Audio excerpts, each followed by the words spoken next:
pray. Kneeling low, hear what we say. Freedom calls in every tone. Faith is built on hearts of stone.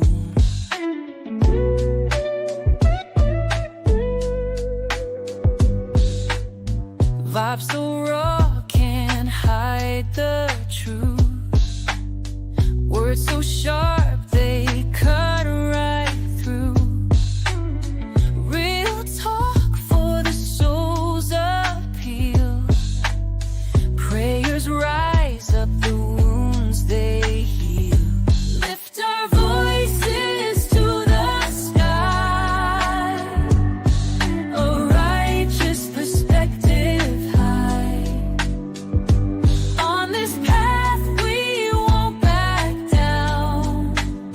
For the Father wears the crown.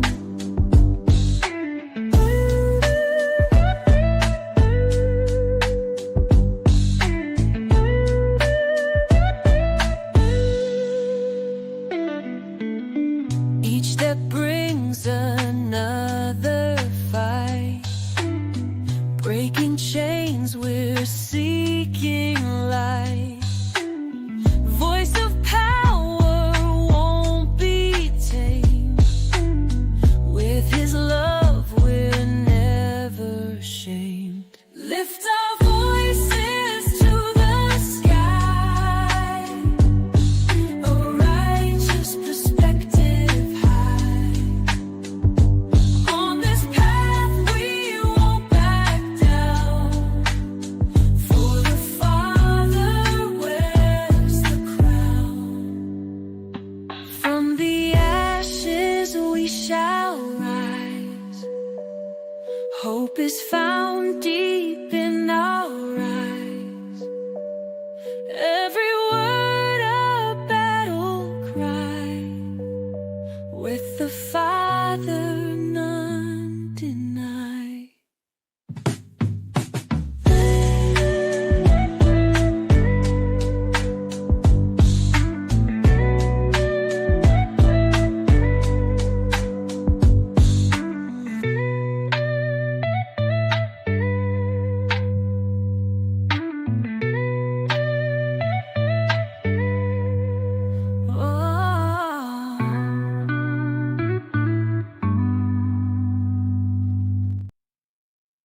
What's going on, everybody? Welcome back to ARP in the morning. I'm your brother Wiseman. I appreciate you guys pulling up this morning on this Friday Eve. It is Thursday, one day into the weekend. I'm telling you guys, man, these weeks are flying by. Goodness gracious, man. I'm not gonna lie to you guys, man. I'm tired. I am tired. We stayed up late last night. I thought the show last night, I thought the panel show was pretty good, but it went until 1 o'clock.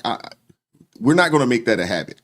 Goodness gracious. I did not expect for that to go 4 hours yesterday. It was a good conversation, but goodness gracious. I didn't expect that. I really expected to be rolling off of that thing around 11:30, but hey, it is what it is. But I'm tired. I'm not going to lie to you, man. I'm not going to lie to you because you can't just come down from that and go right to bed, right? You just can't. You can't do that. So, it takes a little bit of time to kind of wind down, and then I can finally lay it down. But I hope you guys enjoyed the show last night. Shout out to everybody that, pulled up yesterday, Crystal and Celeste and Dion and the brother Spaces and Rolando.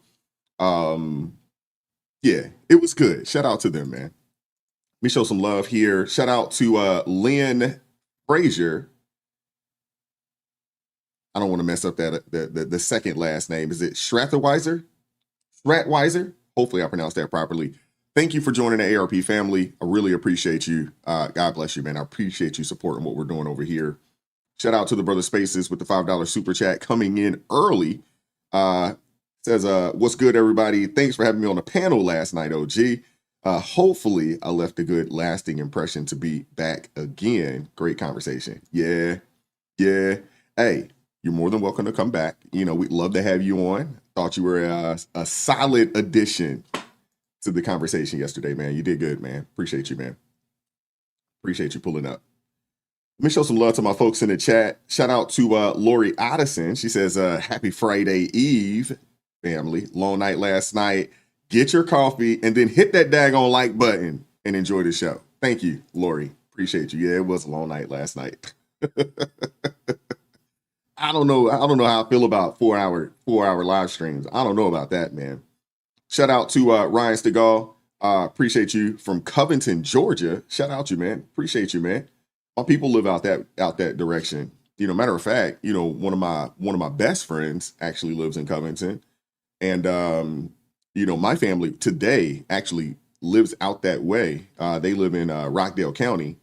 Ryan, I'm sure you're familiar with Rockdale. I believe Covington is Newton, but they're right next to each other. So when I go down to Georgia, I'm typically on that side of things a lot. That's pretty much where I'm at. Shout out to Ed Mar. Appreciate you pulling up. Appreciate you and appreciate you hanging out with us, Ed. I know we had you up past your bedtime. Appreciate you hanging out with us last night, man. Shout out to Lil Rock. Appreciate you pulling up this morning. Appreciate you. What's up, Melissa? How you doing? Hope all is well. Appreciate you. Aloha to you. We got Mark Galvin in the building. Nashville in the house. Shout out to you. Appreciate you pulling up this morning. What's up, Omega? Grace and peace to you as well. Says I ordered the Pray Don't Worry t-shirt. Outstanding. Thank you. Thank you for supporting us. And, thank you for, purchasing one of them shirts, man. It's phenomenal. Thank you very much. I appreciate that. Appreciate that. All righty. What's going on, Aeon? How you doing this morning? Good to see you. And shout out to the brother Hunter. And actually, before I go here, shout out to Hunter here. He says, hope everyone got enough rest last night after last night's panel, because I know I didn't. Hope everyone has a blessed Thursday and stays warm. Got a verse from Timothy today. Shout out to Hunter, man. Thank you for hanging out with us. I know you guys got to go to work in the morning. I got to get up and go to work. I'm here.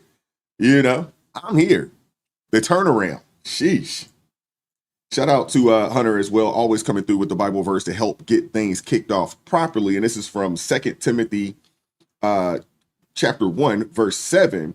And it says, for the Spirit God gives us does not make us timid, but gives us power, love, and self-discipline.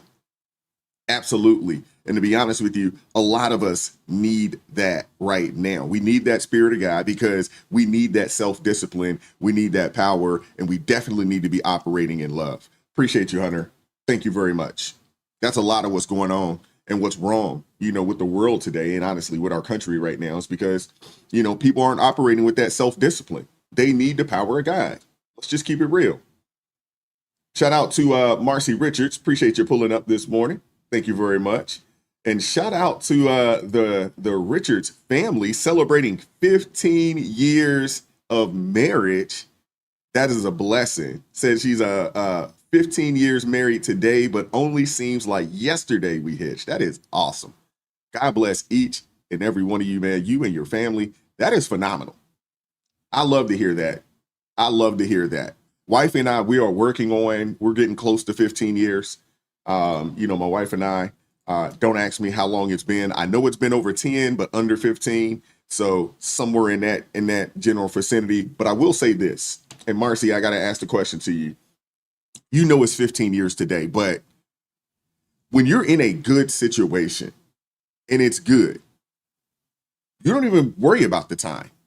People ask me, hey, how long you been married? I really don't know. I know for sure it's over 10 years. We're probably at the 12, 13 year mark, somewhere in that range. I'd have to ask wifey. She probably knows. Maybe. And wife, if you're watching or listening, throw that in the chat for me. I'm not sure. But when it's a good situation, you don't even count it. When it's a bad situation, you not only know the year, but you know the day, you know the hour to the minute. Shout out to the Richards family. That is awesome. 15 years married. That is awesome, man. God bless you guys. God bless you. Wow. Shout out to Nanny. Let me show her some love. What's up, Michelle? How you doing this morning? And congratulations on the monetization of the channel. You are official now. Somebody give her a whistle. That is awesome. Congratulations to you. I wasn't able to join the meeting yesterday. I wanted to, but I wasn't able to do so. But I'm glad to see, that things are progressing, with your channel and you're moving forward. Because for a minute, this, you were on the sidelines watching and wouldn't even shoot a video. So the fact that not only are you shooting videos now, but you are actually in the partnership, you're monetized. That is awesome. Congratulations. I'm really, really happy for you. That is awesome. What's up, Hadassah? How you doing this morning? What's going on? Sugar Shane in the building. Shout out to you, brother. Appreciate you pulling up this morning. What's up, Nelly? How you doing? Toy Mafia in the building. Shout out to you. Appreciate you. Appreciate you pulling up. What's up, Marla? How you doing this morning? Appreciate you. We got Barb Blake in the building. Appreciate you pulling up this morning. What up, Ted? How's it going, man? Grace and peace to you as well. Appreciate you pulling up. Cool Ramon in the building. Shout out to you. Appreciate you pulling up. Appreciate you. What's up, LJ? What's going on with you, sister? Appreciate you hanging out with us, staying up late last night. Appreciate you hanging out with us. Appreciate you guys. What's going on, B? How you doing? I would say thank you, B, for staying up, but you stay up late anyway. You know what I'm saying? B be up. Goodness gracious. But appreciate you. I thank you. Thank you for everything that you do. Oh, yeah. All righty. We're going to get the show here in a quick second. We're going to get things kicked off. LJ said it's 73 degrees in Crowley, Texas. We're like in the 60s. We're in the 60s, I believe. But I haven't been outside today.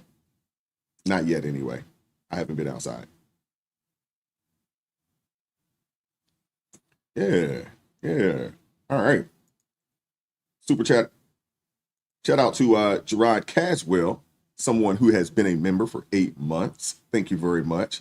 Time is not existent when you with the one you love.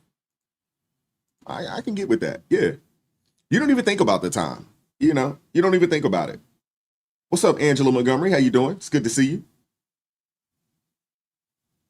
Appreciate you guys pulling up this morning.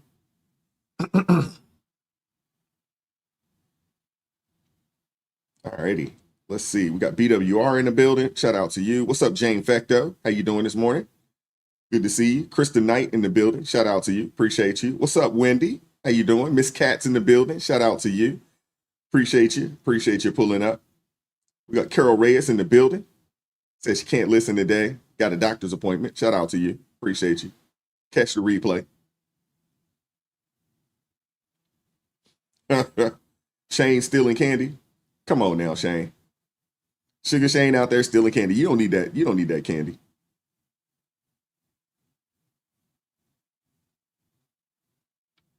All right. What's going on, Papa Di? Appreciate you pulling up this morning. All right. We got Lynn in the building. Shout out to you. Appreciate you pulling up this morning. What's up, Candace? How you doing this morning? Appreciate you pulling up this morning. Oh, look at that. Nanny said she rolled out at midnight. Yeah, that was too late. That was too late. Goodness gracious. You look up, it was 1 o'clock in the morning. I'm like, this is crazy. Now, wifey was up, and she was up, she did, drop a little chat down in there, for whatever reason, she decided to stay up. But then again, she stays up late anyway. What's up, Ashley? How you doing? Appreciate you pulling up. Appreciate you. And thank you for staying up late, hanging out with us last night. Hunter said, y'all went till 1? Yeah, we went till 1. Yeah, I'd say fortunately or unfortunately, however you want to look at it, it was late. Seriously. It was late. It was late. We won't do that again. We won't stay up until 1 o'clock in the morning. Goodness gracious. It was a lot of fun though. A lot of fun, really good conversation, a lot of laughs. Rolando is a nut. Shout out to Rolando. He is a nut. That dude is crazy. But I got a lot of love for the brother. Makes me laugh. I need that. We all need to laugh, right? Laughter is good for the soul. It really is. All righty. Let's get ready to get the show started, man. Hit that like button for me if you haven't done so already. Hit that like button. Look at Nanny talking about y'all were crazy staying that late. Yeah, that was ridiculous. Yeah. But it was good. I thought the show, it was good. And obviously, as time ticked, everybody, folks started falling off. So I think the sweet spot is about 2 hours, 2.5 hours. I think that's the sweet spot. For whatever reason, we went 4. But you know how that goes when you get long-winded individuals out there. Y'all know. And then you start having these conversations, especially around relationships and things of that nature. And, it can, those things, they tend to have a life of their own, and they just kind of take off. Shout out to James Vino. Appreciate you with the $10 super chat. Says, good morning from Boston, Massachusetts, everyone. Praise God today. Absolutely. Praise God every day. You heard me? Every day. Yeah, Rolando's got those strong opinions. He's a comedian, man.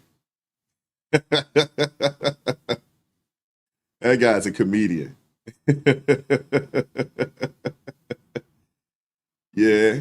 Well, Nanny, when you start having conversations, about men and women, and you start, having these relationships conversations, it's gonna get a little heated. Because men are gonna look at it one way, the women are gonna look at it a different way. It's crazy. If there are any of you guys that would love to join the panel on Wednesday evening, shoot me an email. I'd love to have you on. I think I can add up to 10, but I'd kind of like to keep it, and kind of cap it out at 8. But if there is any of you guys, especially, some of the women that may have, some stronger opinions about things, if you guys are interested, shoot me an email. I'd love to have you guys on. If there's anybody, that is interested. And I think the folks that we had on, man, a real value add, to be honest with you, real value add.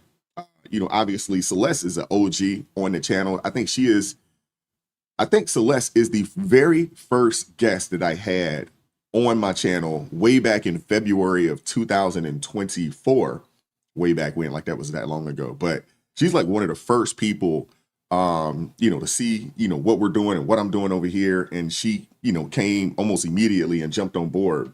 And, she's been rocking with me for a little bit. I know she's been going through some phases of moving and this, that, and the third, but she's getting right back into the thick of things. So, she's definitely a real value add. And it's phenomenal having Crystal, and shout out to Dion as well.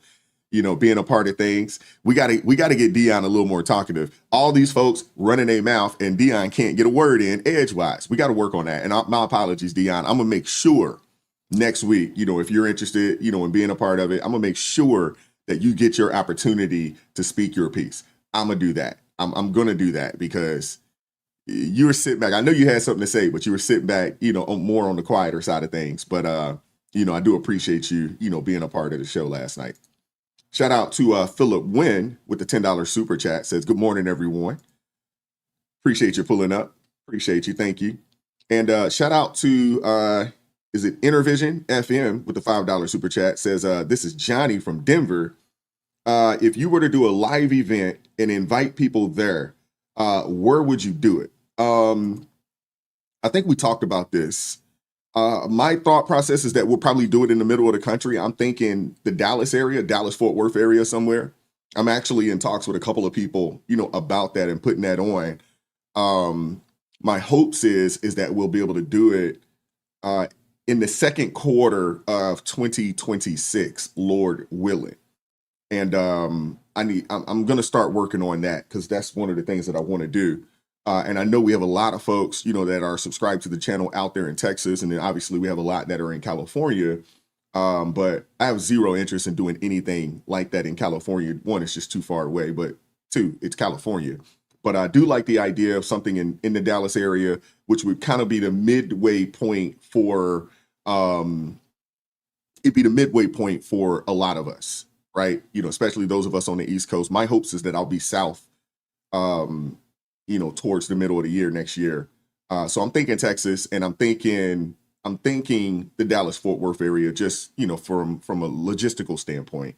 I think it would be easy to get to the Dallas-Fort Worth area from a logistics standpoint, So that's my thoughts. That's my thoughts. But hopefully we'll be able to get Crystal. We'll be able to get Jay Witt. I'm hoping that I can get my brother Van to come be a part of it as well. There's a few others out there that I want to, be a part of this. And, we'll have some speakers and things of that nature that will come and be a part of things as well. But it's a process. And when you start talking about planning those types of things and the logistics and all that kind of stuff, it's a process, but it is something that I want to do. Shout out to Jeffrey Wisnick with the $5 super chat. Says, good morning from God's country, Tennessee. Shout out to my Vols, all my volunteers. Appreciate you guys. Appreciate you guys, man. So yeah, that's what I'm thinking. I'm thinking the Dallas-Fort Worth area, and honestly, then I got to get on that and start looking for venues and things of that nature. If there is anybody in that Dallas-Fort Worth area that could help or assist with that, shoot me a message. I'd love to hear from you guys. And we can kind of start to work through things there. But let's get the show started. Hit the like button. Super chat, super thanks are greatly appreciated. Shout out to my guy, Eric Plummer, who supports the channel via Cash App. Shout out to, all the guys that support the channel via Buy Me a Coffee. I do appreciate you guys. I appreciate you all a lot. Thank you guys very much. Definitely appreciate that. And let's get started. All right. Hit that like button if you haven't done so already. Yeah, I think the live show would be a lot of fun. And I'd like the opportunity to meet you guys. You guys see me all the time. I don't get a chance to see you all. So I think that would be really, really dope. I think that would be really, really dope. I don't know if we'll do it, as a 1 day or if it'd be a 2-day event. I'm thinking probably the first one, and we'll probably make it a 1-day event.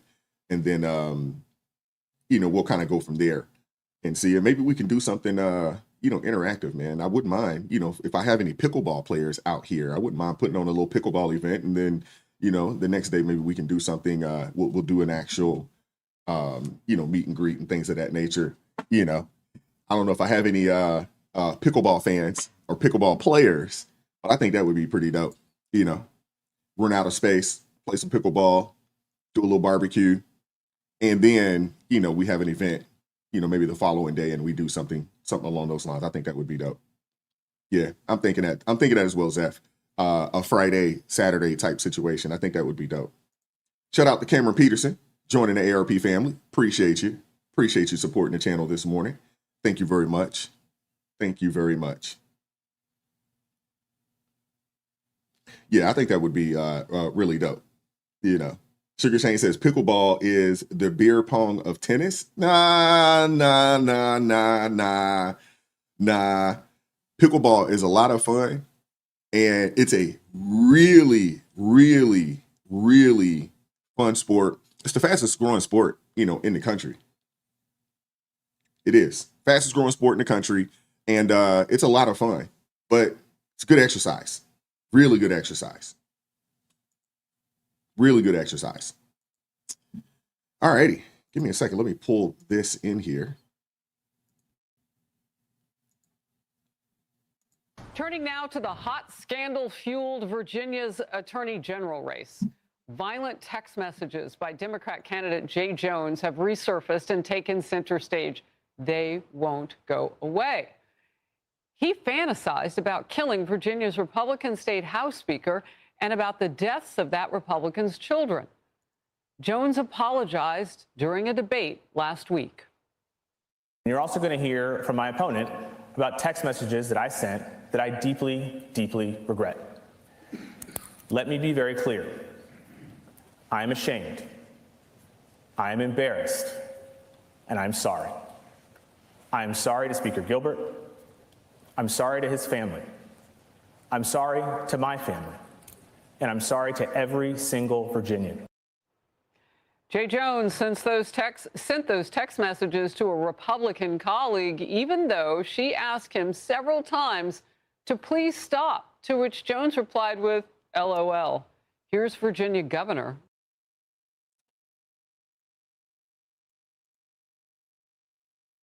All righty. So we got to start here, and I want to start here because Virginia's attorney general race, it just got a whole lot more messy or messier. I think that's proper.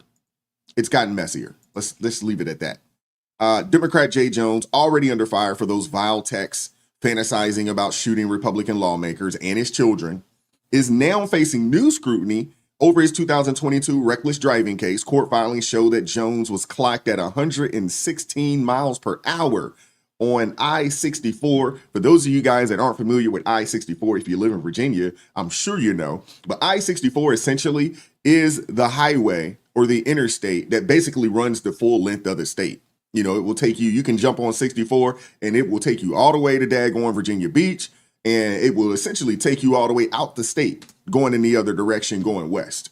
This dude was doing 116 in Virginia.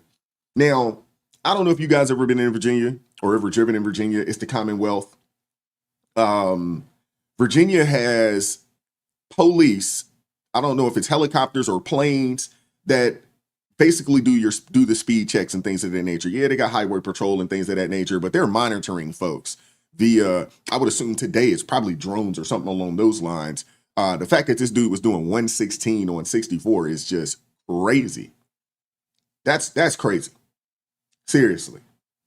That is crazy. And yeah, in that case, you know, a lot of folks thought it was closed, but it's still under criminal investigation. A special prosecutor, Nathan R. Green, has been appointed after the original Commonwealth attorney, Scott Rennick, recused himself, citing a potential conflict. That move right there in itself just raises some eyebrows. But why reopen a case unless there's more to find?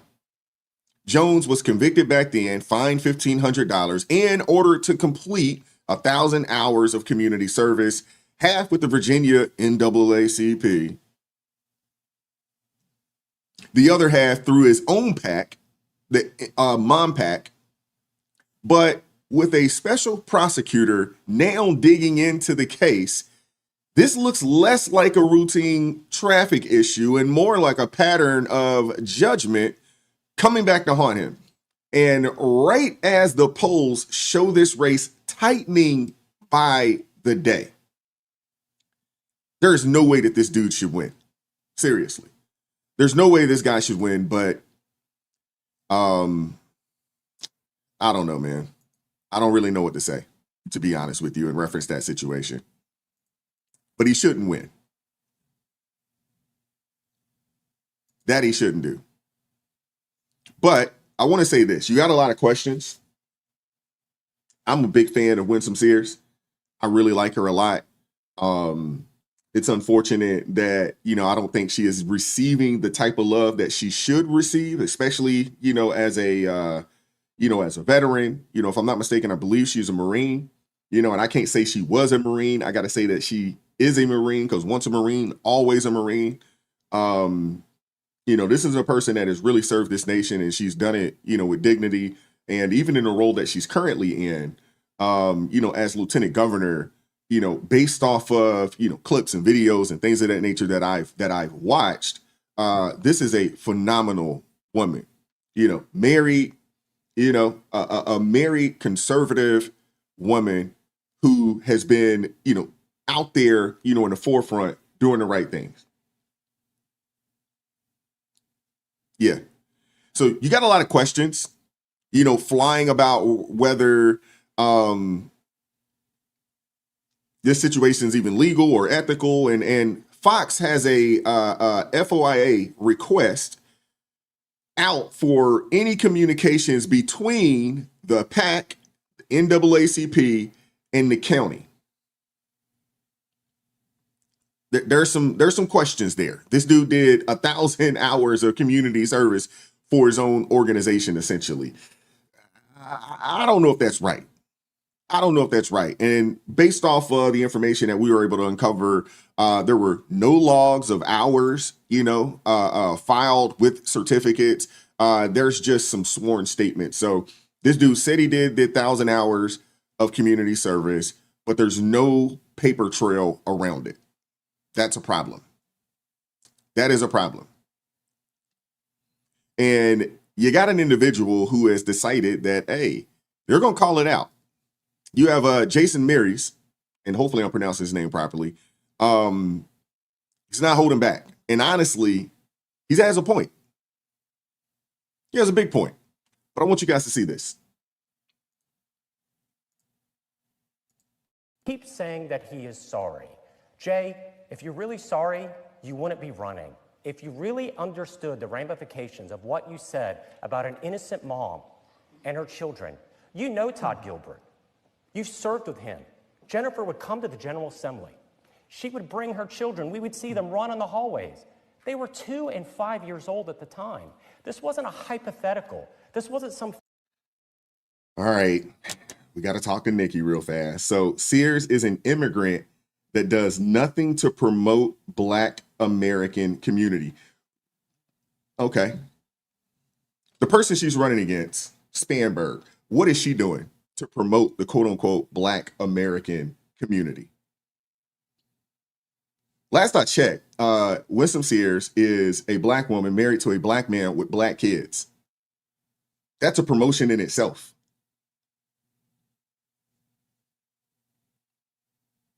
And the last time I checked, when you are, a lieutenant governor or someone that's in any type of office, your job is to do what you are supposed to do for your constituents. Black, white, Hispanic, Asian, Hispanic, and others. That is your job. I can't think of one politician, to be honest with you, that's doing anything to promote the quote unquote Black community. Stop this foolishness. Seriously, stop it. It makes absolutely no sense. So what? You're going to go and support Spanberger, the lady that doesn't know what a woman is? That's what you're going to do? You're going to go support a Democrat who historically has shown that they could care less about the Black community. Matter of fact, they actually promote everything that's wrong in the Black community. You gonna go support that? Really? Come on, man. Stop it. Y'all are ridiculous, man. Seriously. Ridiculous. I'm really tired of hearing that. Man. Get off the Democrat plantation, man. Seriously. Flee. Run.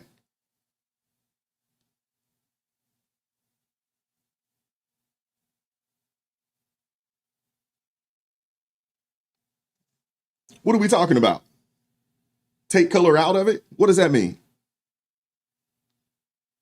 I'm looking at a conservative woman who has traditional values, looking to govern the state in that manner. And she's running against someone that is a super far left progressive who is all about the continuing of the genocide of Black folks through pregnancy termination.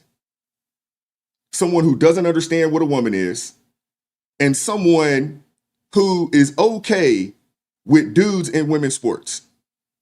And as the governor in the debate, she actually said out of her mouth, hey, that's something each community has to figure out for themselves. What are we talking about here? Seriously, what are we talking about?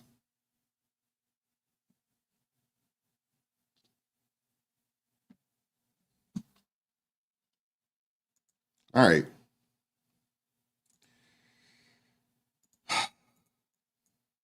He keeps saying that he is sorry. Jay, if you're really sorry, you wouldn't be running. If you really understood the ramifications of what you said about an innocent mom and her children, you know Todd Gilbert. You served with him. Jennifer would come to the General Assembly. She would bring her children. We would see them run in the hallways. They were 2 and 5 years old at the time. This wasn't a hypothetical. This wasn't some figure that you know from far away. You actually know Todd. This is a flesh and blood, real husband. Jennifer is a real mom. These are real kids.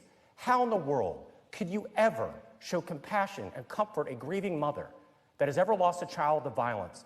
Because, Virginians, there is no cry like the cry of a mother that has lost her child. A prosecutor knows this because they've stood in that courtroom. Jay Jones has never understood this because he's not a prosecutor. He's a politician trying to save his career. Yeah.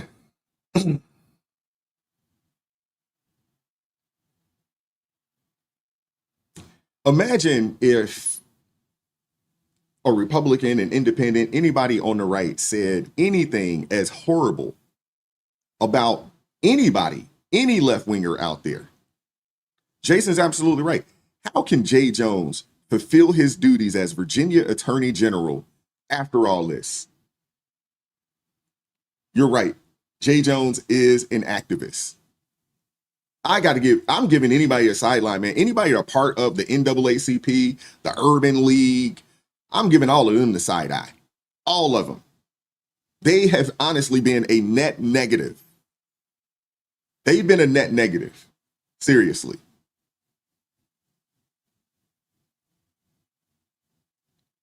And now you got the wannabe Attorney General, you know what I'm saying? Under an open criminal investigation, this dude still won't drop out of the race. And the other thing is you got Spanberger and others that are currently running, hey, basically saying, we're going to continue to endorse this guy. Because they're more concerned with the party than they are with doing what's right.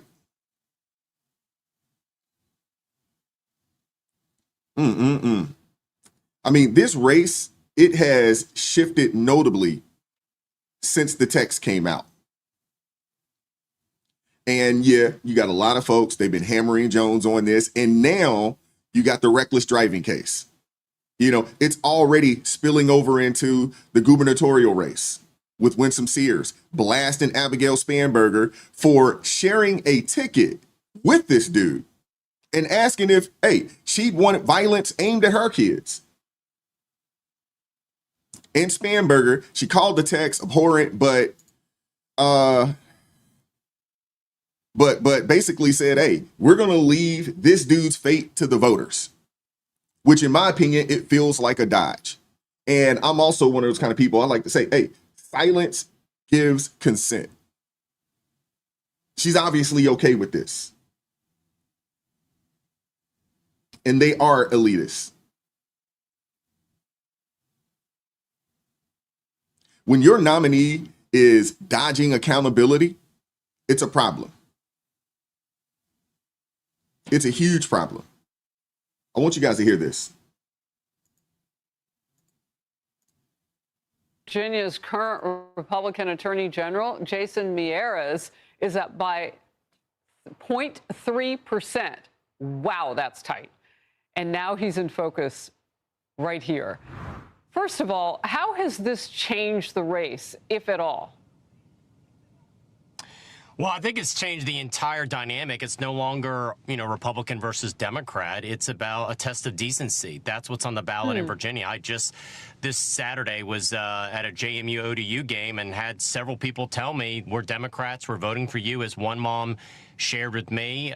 This is about whether Virginia is going to be a laughingstock to the country if somehow Jay Jones gets elected, because I can't imagine somebody in this job where your number one job as Attorney General is to stop violence, and then be somebody that advocates for violence against a political opponent or advocate for it for their children. And part of what is so starking, and I think why it's captured the imagination across the country, it's now a litmus test for us in America. I thought the most powerful exchange there, those text messages you put up, was when he said, Jay, you're wanting Jennifer Gilbert's children, you're hoping her children die in her arms. And he said, yes, because as I've told you before, it's only through pain that change occurs. This past week was the 60th anniversary of my mother fleeing communist Cuba.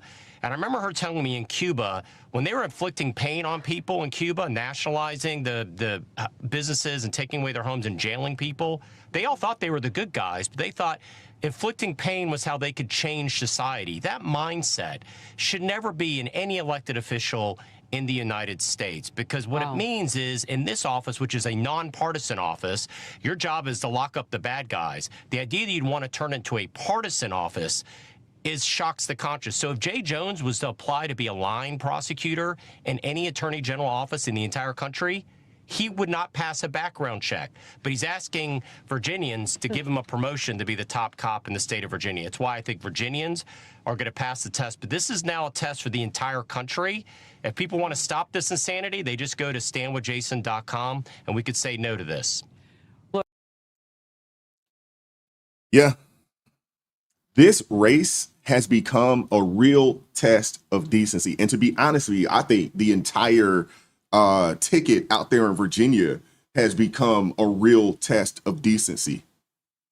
On the left, you got Jay Jones, who has fantasized about, killing an opponent and wanting the children to watch it. When you think about the gubernatorial race, you have a conservative woman versus a super far left progressive woman who basically is everything that's wrong with our nation right now. These far leftists, they are awful individuals. Yeah, this entire ticket here, and the same thing up in New York. Thank you, Lynn. Same thing up in New York City. It's a real test for decency. It's a real test for those who actually, do you really care about our country? Do you really care about the direction that this nation is headed? Seriously.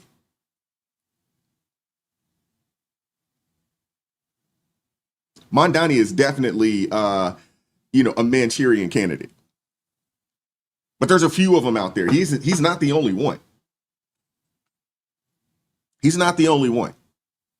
But I got to say, man, these elections this year that are in different places around the country, obviously you got Virginia, you got what's going on, up in New York City and a few other places. This is a real test. This is a real test. It is. But, the brother that was just speaking, man, he put it to the test, man. He put it best. This isn't about party. It's about character. It's not about the party, man. It is really about character. Dude said his family fled Cuba, communist Cuba, where violence was used to force change, and he's absolutely right. An attorney general's job is to protect the people, not fantasize about killing them over politics. Seriously. And then you add in the reckless driving scandal, Jay Jones going 116 miles an hour on I-64 back in 22, pled guilty, paid a $1,500 fine, and claimed to complete 1,000 hours of community service, half with the NAACP, half with his own PAC. But a new court filing reveals the Commonwealth's attorney recused himself due to a conflict, and a special prosecutor has taken over. And here's the kicker. Fox obtained records showing that no time logs, for this dude's community service. There were no time logs filed, just some signatures. So we don't even know if this dude actually did the community service. Don't know. But if it's true, it raises a lot of questions, and it definitely raises some red flags. Was this a sweetheart deal, or was it falsified? And if it was falsified, I believe that would be potential perjury. A criminal issue for someone running to basically enforce the law, to be the state's top cop. This isn't a good look, man. And the fact that it's 46% right now, pretty much a dead heat tie right now, I think that's pretty crazy. Seriously. It's still neck and neck in the polls. It makes absolutely no sense. Democrats like Spanberger, they just brush it off as old news, but to voters, I mean, this looks like a pattern. Reckless behavior, violent rhetoric, and now a reopened case that won't go away. Yeah, this is a problem.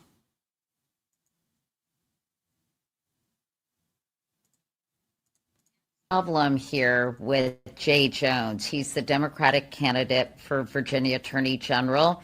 He wrote some texts and they were released basically advocating for political violence against his opponent. And the Democrats in your state and other states, I understand, have renounced his rhetoric, but they have not called for him to drop out of the race. And I'm just curious, why is that? I think there's a couple elements here, and I'll speak broadly, but also reflecting my own opinions. These texts are years old. Yeah. So apparently, threatening to unalive someone, let's just say it, you know what? Threatening to kill someone years ago is fine now. Nothing to see here, not a big deal. It's old news.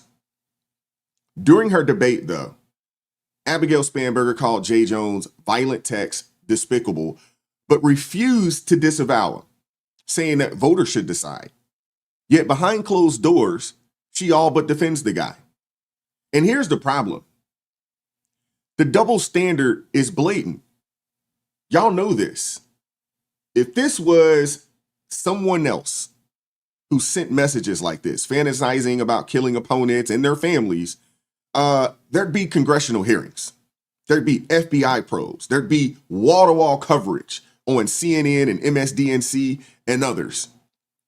But for this guy, for Jay Jones, Democrats, they issue a mild rebuke, talked about it briefly on their networks, and move on. Nothing to see here. We don't want to pile on this guy. There was no donor backlash. There was no pressure for him to step down. It was essentially silence. And that's not democracy, man. That's what I would call a protection racket. This right here, what we're seeing, this is a moral litmus test.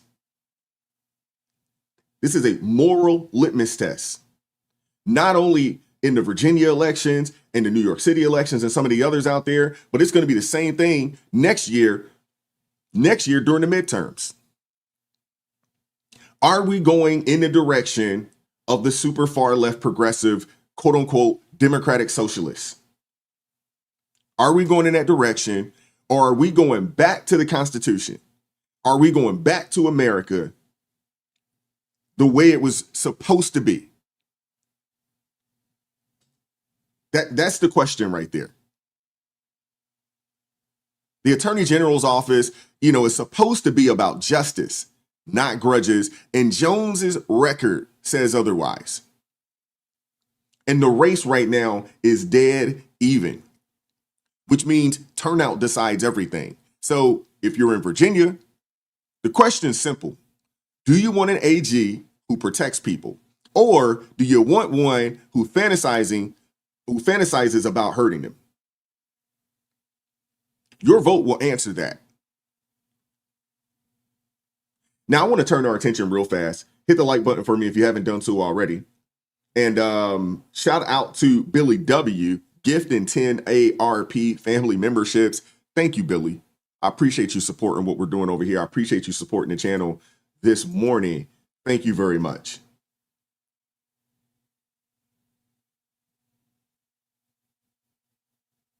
Paul, I'm with you. Virginia people need to wake up. I can't even say start waking up. They just need to wake up.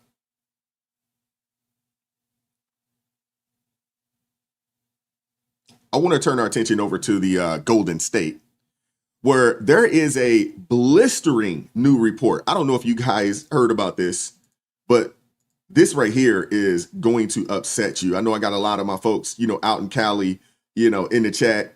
This right here This story here is going to upset you. You know, there's this new report that came out that's exposing just how badly the state has failed to handle the homeless crisis. Goodness gracious, man. You guys got to see this. This is outrageous. Today, federal officials announced charges against 2 LA area real estate developers. They are accused of stealing money that was intended to help the homeless. NBC4's Alex Rozier joins us live from downtown LA, where the feds say these arrests are really just the beginning. Alex? Yeah, Colleen, and the 2 men, these are 2 separate cases, but both of them are accused of misusing millions of dollars. The feds say they exploited the homeless crisis for their own personal gain. This morning in Beverly Hills, federal agents arrested Cody Holmes. The 31-year-old is a former CFO of Shangri-La Industries. The U.S. Attorney's Office said this is the LinkedIn for Shangri-La, a downtown L.A.-based developer of affordable housing. In court documents, the feds say while serving as the CFO, Holmes submitted fake bank records that helped the company receive nearly $26 million in taxpayer money. That was supposed to go toward a homeless housing project in Thousand Oaks. Even though the developer received all the money from the state, the developer did not complete the construction of the Thousand Oaks project. Instead, our investigation has showed that at least $2.2 million was diverted to pay Mr. Holmes' American Express bill, which includes purchases at luxury retailers. Essentially, he stole the money. So according to the state auditor, California has spent over $20 billion in just 5 years, yet it can't even properly track where the money went or whether it's even helped anybody.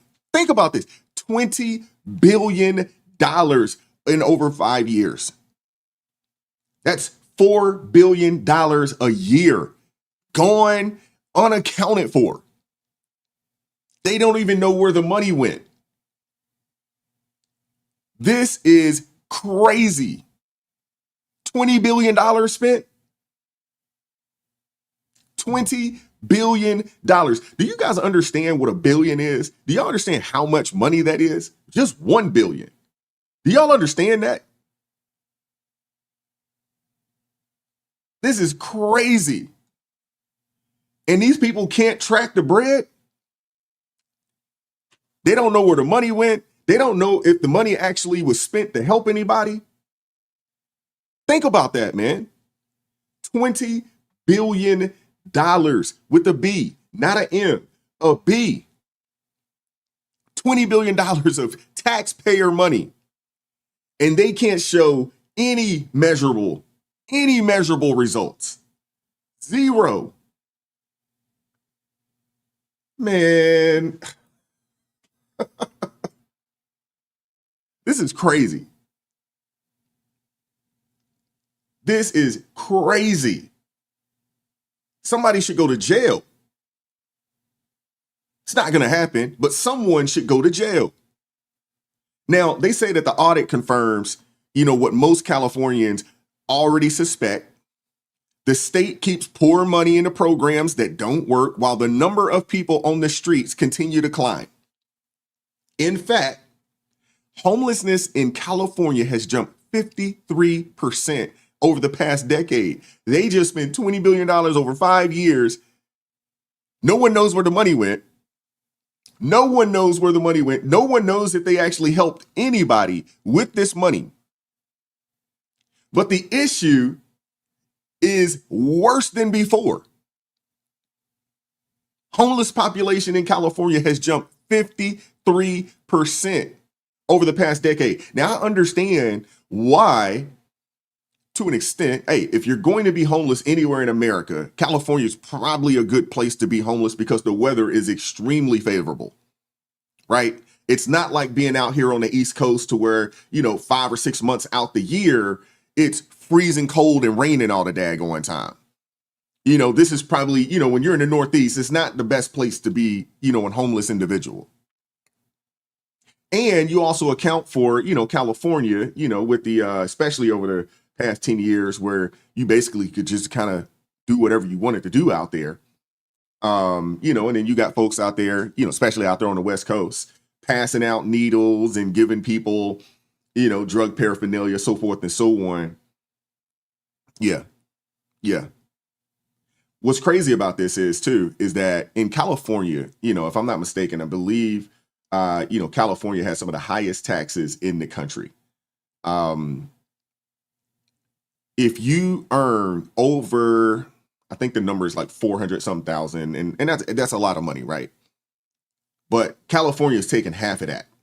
I think they tax those folks at I think it's at the 51% mark, if I'm not mistaken. When you think about the state tax plus the federal tax, you're being taxed at 51%. So we look at all these folks that play professional sports out there. They play for the Dodgers. They play for, the Rams or the Chargers. They play for the Lakers, the Clippers, and all those. Man, they are getting crushed in taxes living out there or working out there.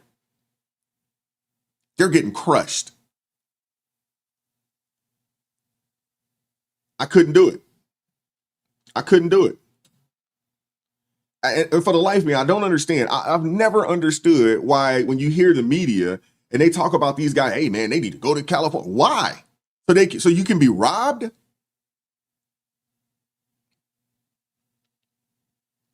The regulations out there are so crazy. That's why the home prices are so daggone expensive. It takes an act of Congress just to add an addition to your home. You got people out there that want to put a deck in their backyard, and it takes 6 months. You know what I'm saying? 6 months and a bunch of money because you got to pay all these, inspectors and all this other kind of stuff to come out. It's crazy. But when you hear the state has spent $20 billion on the homeless population, and the homeless population has increased 53%. That's crazy. There's an estimated 180,000 people in California living without shelter. 180,000 people. That's the estimate. The number's probably a little higher than that. In California, without shelter. And they are shoveling money and getting nothing for it. And despite all the headlines about investments and initiatives and all of this other kind of stuff, the problem is only getting worse. It seems like the more money they pump into this, the worse things actually get. Now, according to political analysts, the most disturbing part of this entire audit isn't just the scale of failure. It's not just that, but it's the lack of accountability. So the failure in itself is bad. These people have spent they've spent $20 billion to help the homeless, and they've done nothing.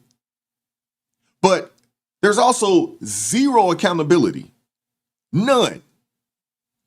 The auditors, they couldn't even verify whether, 3 out of the 5 major state programs were effective at all. They can't even verify it. And while they didn't say the money was just outright stolen, but can we just call it what it is? If y'all don't know where the money is and y'all don't know if they actually helped anybody, the money was just outright stolen. Let's just call it what it is. But, they didn't come out and say it was outright stolen. But, hey, we got to read between the lines and say, hey, the money was stolen. But they did make it clear. Billions of dollars simply cannot be traced. Billions of taxpayer dollars cannot be traced. There's no proof of where it went, no proof if it helped anybody. It's just a black hole. There should be some transparency. There should be an accounting for every single dollar when you're taking taxpayer money. When you're taking donor money, there should be an accountability. Every dollar should be accounted for. Not here, though. Not in California. $20 billion, poof, gone. Just a black hole where transparency should be. And there's more. Here's where the story gets even more shocking. Federal prosecutors, they did say that they've charged two businessmen, Cody Holmes and Stephen Taylor, with defrauding California's homelessness programs out of millions. They did say that. We don't know if these people will be convicted. We don't know. But they did say that they are charging a couple folks. But a lot of people should be charged. When you lose $20 billion, that's not a two-man operation. Seriously. Also today, the feds announced charges against Stephen Taylor, a Brentwood real estate developer, seen here on his website. Taylor faces charges for bank fraud, aggravated identity theft, and money laundering. In one case, the feds say he lied to a lender and said he was going to renovate a Cheviot Hills property and use it himself. Investigators say that wasn't true. In truth, Taylor had already contracted to sell the property, which he acquired for only $11 million fraudulently, to Weingart, a homeless housing developer that purchased the property for a whopping $27 million. Akil Davis is with the FBI. In both of these cases, defendants took advantage of funds allocated to assist some of the most vulnerable people in society. This is not a victimless crime, as the millions of dollars lost could have been used for housing the homeless or other local priorities funded by California taxpayers. And as mentioned, Cody Holmes was arrested this morning. He remains in custody right now. In fact, he's expected to make a court appearance here in downtown Los Angeles any moment now. As for Stephen Taylor, he was previously arrested and is out of custody tonight. We attempted to reach both men today and their families, but so far we did not hear back. Reporting live, I'm Alex Rozier. Okay, so these guys were supposed to build housing for the homeless, but instead they built fortunes for themselves. According to the DOJ, Cody Holmes, CFO of Shangri-La Industries, fake bank statements claiming $160 million in assets to secure $27 million in state funding. In reality, the company had nowhere near that type of money in the account. And once the money hit, Holmes allegedly used it for luxury living. We're talking private jets, VIP Coachella tickets. This dude leased a Ferrari. He didn't even buy it. He leased a Ferrari, but that's, you know, I mean, if you got that kind of bread, you probably shouldn't buy it. You should just lease it. You know, this dude bought his girl a $100,000 Hermes bag. And he also bought a diamond encrusted watch. While the housing projects basically sat abandoned. You know, now out of 7 projects Shangri-La was paid to complete, only 2 were ever finished. The rest just wasted money, broken promises, and thousands of people still sleeping on the streets. And while Governor Gavin Newsom's administration failed to track how taxpayer dollars were spent, it was the Trump era DOJ that had to step in, forming a homeless fraud task force to uncover the corruption in California. And the crazy thing is that's supposed to be the governor's job, but the governor refused to touch it. And now you got to ask the question, who gives $20 billion, $4 billion a year and refuse to audit if they don't have, you know, their hands in the cookie jar as well? Maybe they didn't want to track it because they wanted to make sure that, hey, we're going to give this money to these organizations. Yeah, you're going to do a little something. And then the rest of the money, I need to kick back here. I need to kick back here. I need to kick back here. You got a lot of these folks lining their pockets. Brett Montgomery said that's the state controller's job. Yeah, I can get with that. But the buck stops with the governor. But this isn't one bad actor, man. This is a system. California's homelessness industry thrives on failure. And the thing is that we understand, as we talked about this on this show, there's no money in cures. There's no money in solving the problem. They're not interested in solving the homeless problem because if they actually solve the problem, they can't continue to steal money from the taxpayers. Shout out to Jim Price joining the ARP family. Thank you. I appreciate you. There's no money in cures. The crazy thing is that the nonprofits and the developers, they actually exaggerate the problem. They exacerbate the problem. Kiwan said, is this any different than the funds usage from BLM? Probably not. Probably not. These people have wasted billions of dollars, then demand more cash every year. Like I said, there's no money in cures. If you actually solve the homeless problem, it would end the gravy train. So no one ever wants to solve the problem because the state continues to pump money in it. So, hey, if we actually cured the homeless situation, there'd be no more money coming in. The state wouldn't have a reason to continue to give these quote unquote nonprofits money. So again, I got to say it. There's no money in cures. They're not interested in solving anything.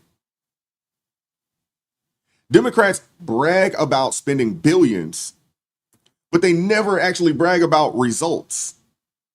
These people preach compassion, while presiding over rising crime, rising addiction, and just flat out decay. California didn't just lose $20 billion. They didn't just lose $20 billion. They betrayed every resident who believed that the money would help the vulnerable. Now, this dude Holmes, he faces up to 20 years in prison. We'll see if that happens. And prosecutors say that more indictments are coming. There should be, because obviously this isn't a one-man operation. But the real question is this: how many more Cody Holmes are out there? Because in California's homelessness bureaucracy, fraud isn't the exception. It's actually the business model. This is who they are. This is what they do. This is crazy. $20 billion gone. No wonder it's so daggone expensive out there. No wonder the taxes are so crazy out there. Sheesh. Whew. Shout out to Stephen Hadeen. Appreciate you joining the ARP family, man. Thank you very much. Appreciate you supporting what we're doing over here at ARP, man. God bless you, man. Thank you very much. Thank you, Jim, as well. Goodness gracious. Candace, you're absolutely right. The love of money is the root of all evil. A lot of times people get that messed up, right? They'll say money is the root of all evil. Nah, it's the love. And really what they're saying is that you've idolized something that you shouldn't be idolizing. And we make idols of a bunch of things, right? And a lot of times we put those idols over God, and that is not something that we should be doing. $20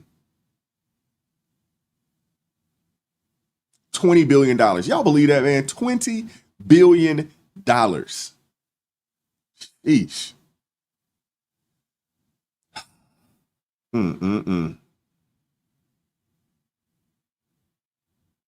That's disgusting, man. It really is disgusting.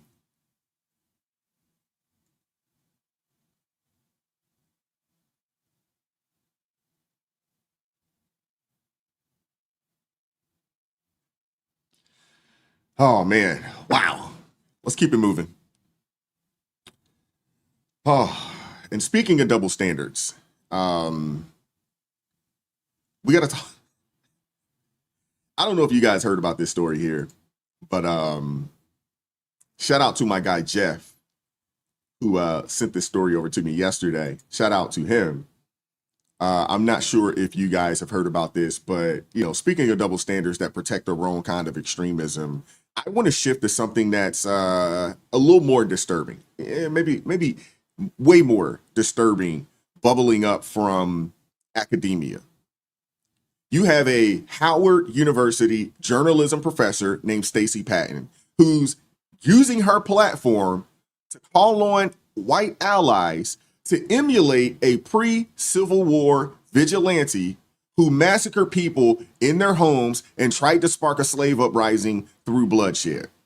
In a blog post titled, "John Brown Didn't Ask Enslaved People how to be a good white ally." I don't know if you guys are familiar with it. If you guys want it, shoot me a message. I'll send it over to you. But Patton dismisses the usual allyship advice as exhausting and pushes instead for whites to model themselves after John Brown, the abolitionist who dragged 5 pro-slavery settlers out of their Kansas homes in 1856 and hacked them to death with swords, better known as the Potawatomi Massacre. He later led that failed 1859 raid on Harper's Ferry, aiming to arm slaves for rebellion, but getting himself hanged for treason after killing innocents in the crossfire, including a freed black man named Howard Shepherd. I want to show this to you guys real fast because I'm sure you guys are not familiar with this. But oh,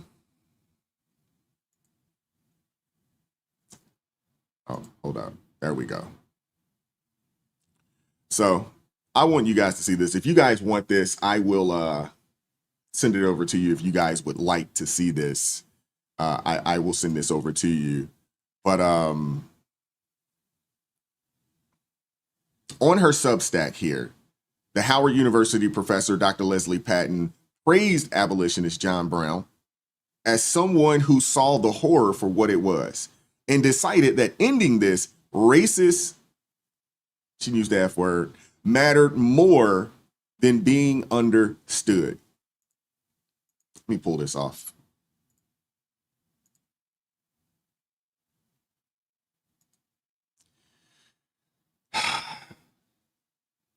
She urged allies to ask, what am I willing to burn so somebody else can breathe?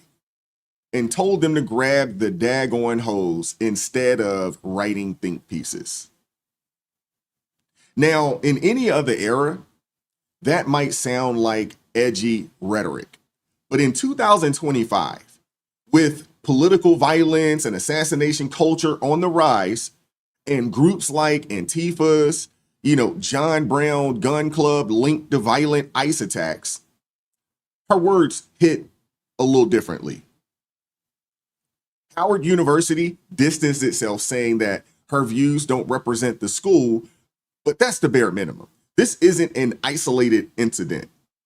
It's part of a broader pattern of campus radicalism that romanticizes violent revolution under the banner of justice, from professors accusing left-wing violence, to activists, excusing left-wing violence to activists glorifying disruptive allyship. This mindset turns history's bloodiest moments into moral instruction. And the problem is this. It normalizes harm, as heroism, as heroism. It says progress requires pain, even if innocent people get caught in the crossfire. That's not what I would call allyship. That's extremism in, academic robes. And at a time when America desperately needs bridge building, we need it. Bridge building, not burning. Universities should be fostering debate, but that's not what's happening on a lot of these college campuses. And that's not just the HBCUs. That's just college campuses in general.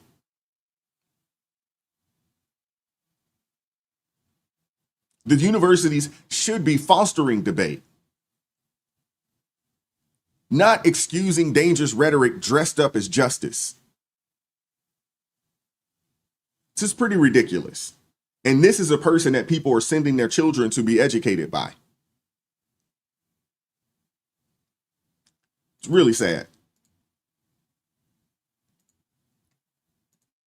A deeply disturbing study out of Rutgers University shows violent political rhetoric is being increasingly normalized. Here's a quote. Political violence appears to have surged, especially among politically left-leaning segments of the population. Data from that very study show what respondents from the left actually say is acceptable, even justified. Senior national correspondent digging into it for us, William LaJeunesse in Los Angeles. William. Well, Harris, there are actually two new reports that suggest there's this growing tolerance for political violence across the board, but especially, as you mentioned, on the left. According to those Rutgers University researchers, in a poll of more than 1,000 Americans, 50% who self-identify as progressive said killing Elon Musk can be somewhat justified. 56% said the same for assassinating President Trump. 14% said it could be completely justified. Also, 59% of those same respondents said destroying a Tesla dealership in protest was somewhat acceptable. And where is this hate coming from? Well, social media. The Rutgers report said that the platform Blue Sky, the Democrat alternative to X, quote, plays a significant and predictive role in amplifying radical ideas.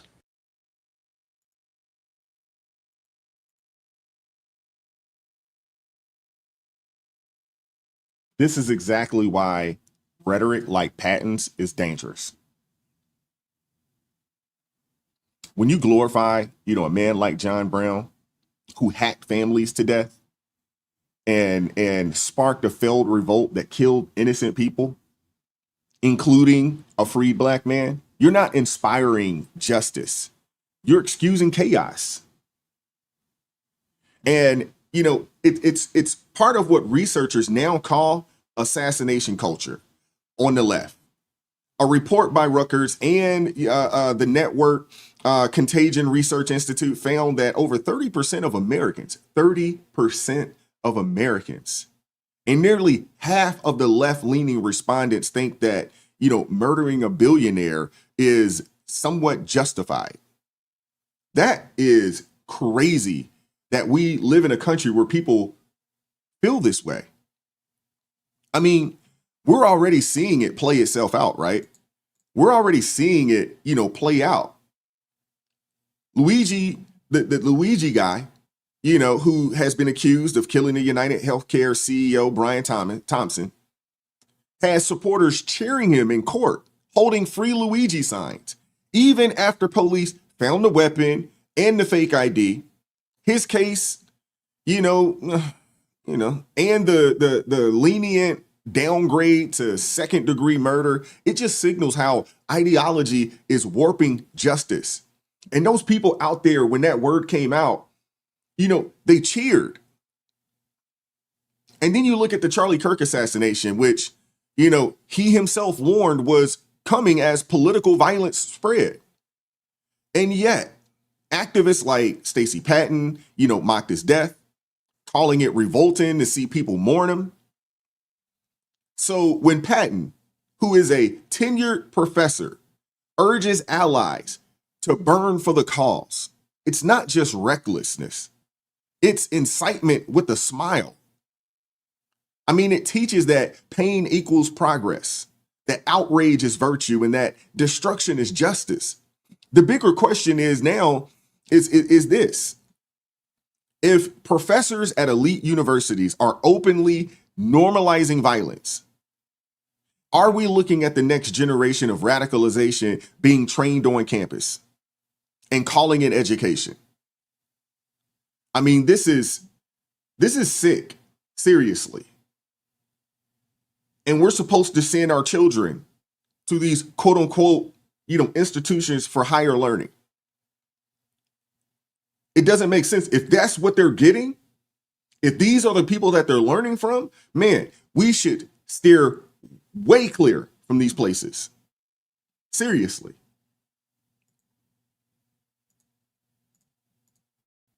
Carol Swain here, responding to the question of why is Howard University so radicalized, and some of the other historically black colleges and universities are radical as well. It's because of the influence of the Democratic Party and Marxism. These institutions have been around forever, but unfortunately, many of their leaders are Democrats, and you see that reflected in the politics of the students.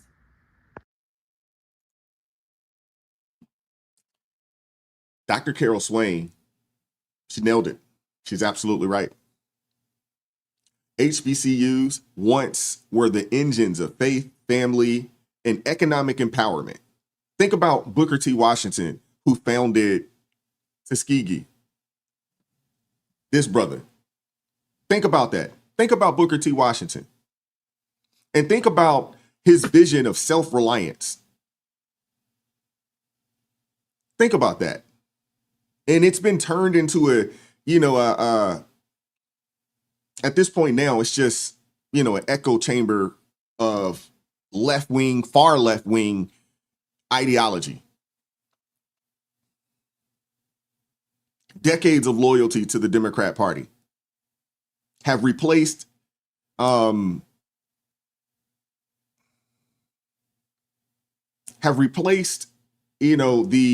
thought of, uplifting oneself with grievance, with what's the word I'm looking for? Swapping excellence for activism. And through, CRT, critical race theory, and DEI driven funding, Marxist ideas have crept in disguised as progress. And when you have alumni like Kamala Harris and Letitia James and Fannie Willis now using the justice system, as a partisan tool instead of a shield for fairness, you have radical professors like Patton being rewarded with grants and platforms while moderates are pushed aside. This isn't what you would call evolution. This is what you would call indoctrination, engineered through policy, through donors and ideology. And it's betraying the very mission HBCUs were initially built on. And as Swain said, the goal should be for truth and teamwork, not torches, rage, and division. And if we do not demand ideological balance and accountability now, the collateral damage won't just be college campuses. It will ultimately be the culture of our entire nation. I'm at a point now where, I'm almost,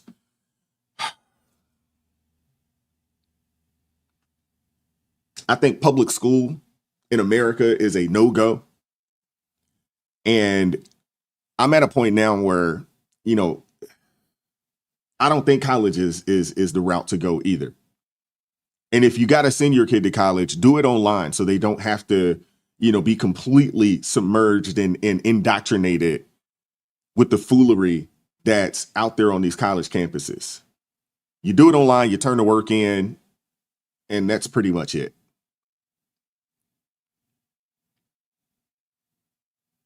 But it's sad, man. It's really sad. The direction that we're headed, and if you know any of these kids in high school, one of my friends, he coaches high school football and he talks to the young boys. He has gotten in trouble for telling them that, hey, college shouldn't be the place that you guys are thinking about. He's trying to push them into the trades or hey, joining the military, right out. But that's not the kind of conversations they want you having with these people. They're literally trying to push as many of these young people into college as they can, because that is where they're going to get the finishing touches of the indoctrination. That is where they're going to get the finishing touches of the indoctrination. And when you send your kid to one of these colleges and they live on campus and they're completely submerged in that ecosystem, these people, they come back different. They're not the same kid that you raised. And what we understand is that, people are still continuing to grow. They're still continuing to learn that, what do they call it? The frontal cortex isn't completely developed until about 25. So when you send your kid off to college at 17, 18, and they're completely submerged and, in the indoctrination of these college campuses for 4 years, they come back, people, and you're like, I didn't raise this. They don't come back the same. They don't come back the same. And a lot of the degrees that they're offering put people in debt, but they never make any money off of these things. There was a video, I think it was NYU, and NYU is super expensive, but all these women, they had these degrees, and you're like, what the heck is this? It was all types of weird gender study type stuff. And you like, what is this? Like, what are y'all doing? And where do you think you're going to get a job? And now you have $150,000 to $200,000 in student loan debt, and you're upset that you're not going to make any money. I don't know, man.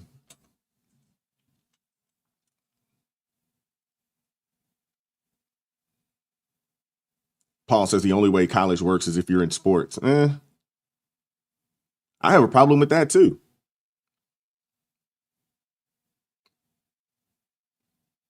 I have a real problem, with the athletic aspect of things because, you got so many people and parents spend a ton of money on training and things of that nature. And I'm not sitting here saying that I'm against sports. I'm not completely, but only 0.1% of people that play sports will ever make it to a point to where they can, professionally play. Now, in college, with the NIL and things of that nature, a lot of these youngins are able to make money while they're in college. And that's in most sports as well, if you can some kind of way build a following.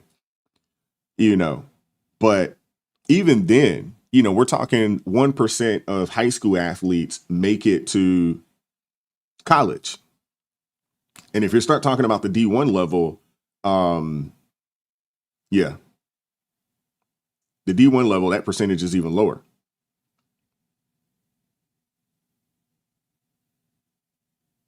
Yeah, I've heard horror stories about Job Corps, Paul. I knew a couple people that went to Job Corps. Matter of fact, my little cousin, who's like my little brother, he went to Job Corps, and it didn't work out for him. It didn't work out for him at all. I do think, I think the trade route is a good route to go, or the certification route. Find something that you want to get into and go get certified. Whether, and when you think about, what's out there, I mean, you got, a lot of jobs that are needed right now. You got your trainers, your personal trainers and things of that nature, which is actually starting to become pretty popular because, you got a lot of folks that are, trying to get a little more health conscious. You got a lot of, elder folks who need, that help, to get healthy. And then obviously you got the people willing to invest in their kids when it comes to, training and athletics. You look at your trades, your welders and your plumbers and your HVAC techs and all of those, all of those folks.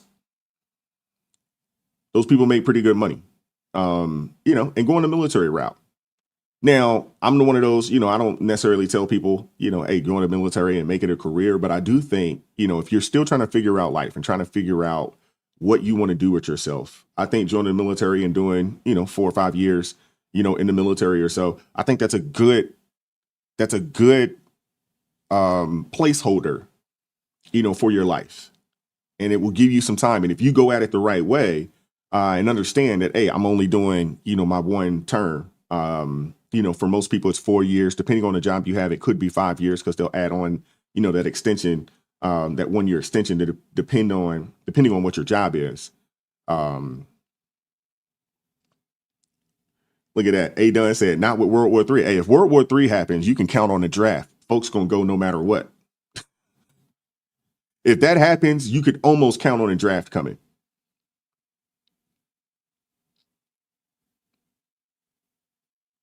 Hey, Tracy, I'm with you there.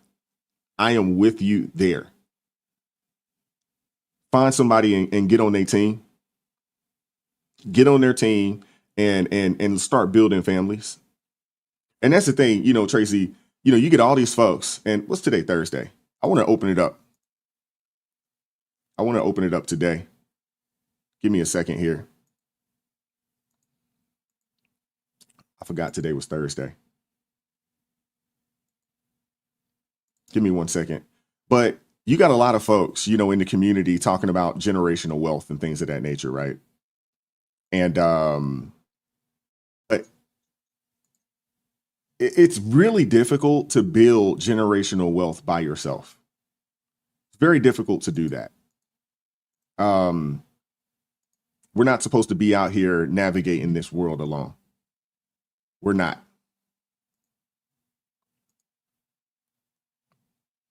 All right. Anybody that would like to call in, speak to me, say something, speak to the folks in the chat. I did, drop the link there. It's pinned.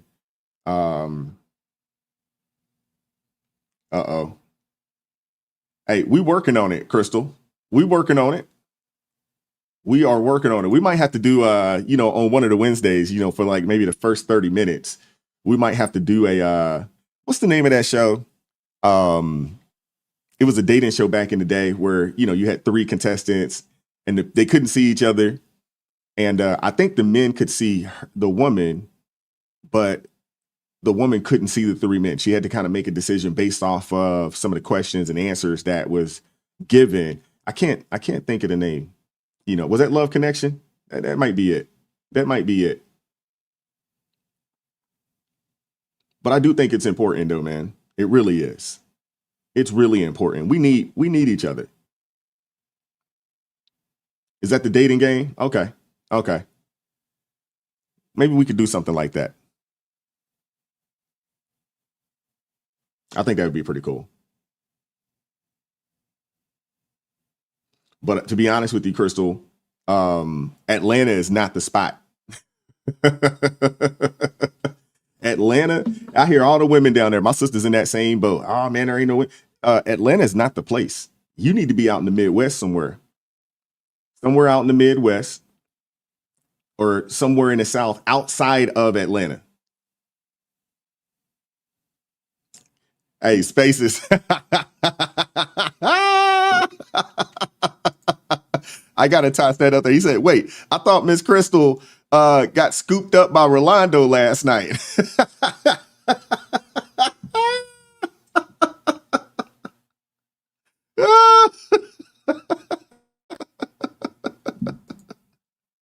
Uh-oh. Speak of the devil. Oh, my goodness. What's up, brother? How you doing, man? All right, man. I'm just working, man, eating some peanuts, doing my thing. What's going on, man? You got the puffy eyes? Man, I'm tired, bro. I ain't gonna lie to you, man. I'm tired. Man, we was up until 1 something last night, man. Hey, man, I had to get up at, 7? I've been working since 7. Okay, right. well, yeah. Well, I got up early, too. I got up there. I was up there around, I was up around 7. We get plenty of rest when we dead. Yeah, true. True. True. Don't worry about that. Your rest is coming just like my rest is coming. Don't worry. But some of us, it can't come soon enough. But hey, I want to be here for a while. I want to live. I want to be here for a while. But this guy from Virginia, what's his deal, man? Jay Jones? Yeah. There was a day where you would condemn that and you would just be like, yo, this ain't cool. This ain't what it is. That kind of stuff. But now it's just like normal. It's just like, yeah, just another day at the office. Yeah. Threatening to kill some kids and, we just do what we do. And I don't know what it is about this guy, but you remember how Bill Clinton had the loser brother? Remember that? Mm-hmm. What was his name? Roger Clinton? I think it was Roger Clinton. I don't recall his name. Yeah, but he had a mug shot floating around out there, man. This dude right here looked like Tiger Woods' little brother with a mug He shot. does. I'm looking at this dude and I'm like, man, I don't want to disgrace my boy Tiger, but this dude looked like Tiger little effed up little brother. It's like that family member that just can't get right. Mm-hmm. No matter what. We all got one. We all some got 2 or 3, but yeah. Exactly. He kind of reminds me of that. And then the governor, the Spanberger, I don't know what Spanberger, I guess. Mm-hmm. She's like a deer in the headlights. When Sears was pushing her to condemn that during the debate. Yeah. She wouldn't even look. She just kept looking straight. She wouldn't say anything. And I'm just like, what is this? Like, defend yourself. If you got a Mhm. position, whether, people think it's right or wrong, somebody's attacking you on your position, you defend it. You don't just go quiet. Even Kamala the other day, when she got attacked on stage, she jumped up in a drunken rage talking about something. I ain't in the White House. I ain't in the and I was like, boy, she got some of that that Quavo courage. Yeah. And she just jumped up. But that's what I mean. You have to defend yourself. She didn't say anything. She was just sitting there staring off into the distance. Well, you can't defend it. You know what I'm saying? And the thing is that she couldn't defend it, but she also didn't really want to rebuke him the way that he needed to be rebuked. So she decided to sit still and say nothing. And the crazy thing is, if you've watched some of the other, politicians or party leaders, in Virginia in that Democrat Party, they're all backing her and saying that, hey, she was right by doing what she did because they're choosing the party over the people. They are more focused on direction of the party. They're more focused there than anything else. And that's the problem. That is a huge problem. I'm going to go on the record right now and make a prediction that come 26, I think Republicans in the Senate is going to get a super majority. I hope so. Because the way this country is moving, when you see the governor race in Virginia, you see the governor race in New Jersey, and I'm from Jersey, you know that. Mm-hmm. Jersey is blue through and through. Yeah. Okay? It's looking like Chitterelli's got a chance to win, though. He's got a real chance. And if he wins it, the tide is turning. Yeah. That's a legitimate blue state. Virginia, you can say, Virginia's kind of purplish. Well, Virginia's purple. Well, the current governor is a Republican. Exactly. Currently. The current governor and the lieutenant governor, Republican. So I'd say Virginia. Well, you got to think about this. Virginia, I won't even say Virginia's a purple state. I think Virginia is an actual red state, save Northern Virginia. And when I say Northern Virginia, if you know anything about the DMV, Northern Virginia is right outside of DC, tons of people and a ton of liberals. But once you get out of that and you get out of Northern Virginia, I would say that the remainder of the state's probably majority red. It's just that Northern Virginia area outside of DC, what people call the DMV, is just a very heavily populated part of the state. Very similar to like Chicago, where it's just got a ton of people, and Chicago basically runs the entire state of Illinois. It's a similar situation. Mason-Dixie line run along there somewhere? Well, the Mason-Dixon line is actually just above Maryland. The cutoff is Maryland. Okay. So technically, from Maryland down is considered the South. Technically. Okay. Yeah, because I always known Virginia to be a southern state. Yeah, it is. So it would make sense that northern would be a little more liberal and southern up in the mountains kind of thing, would be more Republican. But at the end of the day, I just think the route they're going right now, the way the Democrats are just pushing things, they are going to lose huge in 26. I hope so. We don't have a seat to flip here in Maryland. Both of our senators are locked in until 28, and then the other is 2030. Also, Brooke just won last year. It was a close race. She ran against the former governor, Hogan, and she barely won, but she won. So she's locked in. And then we got that crazy dude, Van Hollen, who was running around about the quote unquote Maryland man, went down to daggone, what was that? He went down to El Salvador and all this other kind of stuff, fighting for that fool, caping for that dude, and that dude's in there. Van Hollen's in there till 28. So we don't even have a dog in the fight, when it comes to the Senate, because both the senators here. And that's why, dude, I got to get about this state, man. I got to go. I got to get up out of here, man. Seriously. Yeah, it's just become unlivable up there.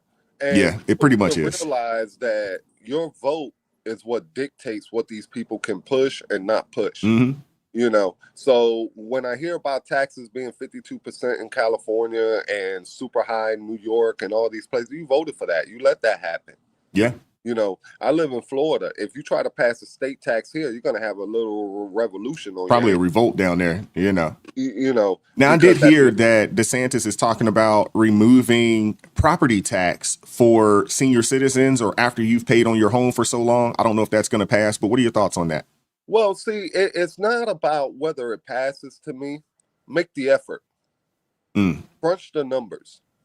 You know, see if it's doable. Because people on the outside looking in to look at that and say, okay, they're making a legitimate effort to make my life better. Mm-hmm. You know, whether they could do it or not. Financially, if they can't do it, I understand. But I need the attempt. And that's the biggest problem. Democrats, as soon as they find themselves in a financial bind, their automatic solution is raise the taxes. We don't look at cutting anything. Yeah. We don't look at streamlining anything. Let's just raise the taxes on these foods. You know, and then what do? They keep a chaotic economy, crime, you know, drugs. Why? Well, they got to have it, though, because that's how the money, they get the money. See, the thing is that when you have high crime, they receive more money from the federal government. And, you know what I'm saying? The 501(c)(3)s, they receive money for these quote unquote programs. And it's really just a way to launder the money from the state, from the federal government to the state, and from the state to these companies, and they line their pockets. No different than the homeless situation out there in California. No different than the drug epidemic that we have. There's zero interest in solving any of these issues because too many people make entirely too much money. You know what I'm saying? Because on the backs and the downfall of citizens here in our country. You know, the downtrodden and the drug addicts and so forth and so on. They don't want to solve these problems. Yeah, it's the biggest grift. Yeah. You know, if you have zero crime, you don't need as many prosecutors, you don't need as many lawyers, you don't need as many, you know, court secretaries. Don't need as many prisons. Exactly. And that could be said across the board, like what's happening in California with the arrest of those two guys. You know, listen, that's just a small token of what's going on in California. Mm-hmm. Everything is a kickback. Their whole economy is a kickback economy. Yep. Hey, I'm a council person, I'm the governor, I'm whoever in power, and I just say, hey, Wise, why don't you just start a construction company, you know, and I'm going to give you some money. All right, you take that money, you do whatever you're going to do with it, just make sure I get my cut. Make sure I get my piece. Yeah, I'm going to give you that contract. Hey, I'm going to make sure you get the contract, but when you get the contract, you need to make sure that you know, take care of me. Donate to my campaign, donate to my coffers, whatever the case may be. Oh, yeah. Democratic coffers as full as they are. Well, they're actually depleted now because, hey, that USAID bread, you know what I'm saying? They start taking that USAID money and, they're running low. Now look at their money. They can't raise a dime. The other day they had I just heard that they had a fundraiser where they wanted to prop Kamala up there for the fundraiser to raise some money for the DNC.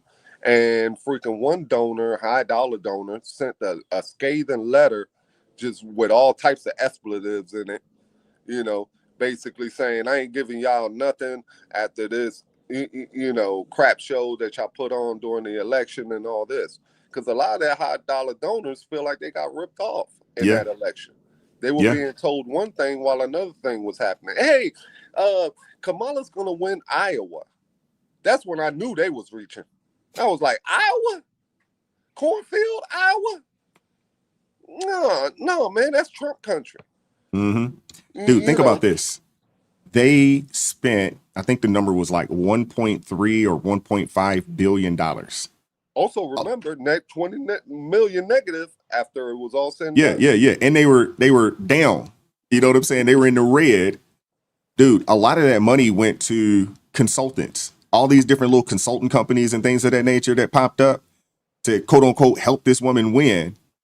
A lot of that money got kind of siphoned. You know, we talked about the money that went to Beyonce, and we talked about the little peanuts that went to, you know, Al and Crooked Al and Roly Poly. But no one actually talked about the hundreds of millions of dollars that went to these quote unquote consultants. Yeah. Yep. They just, again, you took donor money and gave it to people they just laundered the money again. And I would assume that, hey, there's another kickback. And that's how you have someone like a Kamala Harris worth, what, $20 million or so, something like that.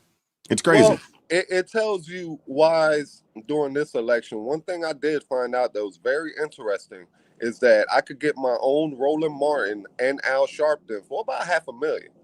So Wise, when you come up, man, you can have your own Roland Martin, you can have your own Al Sharpton for about $500,000.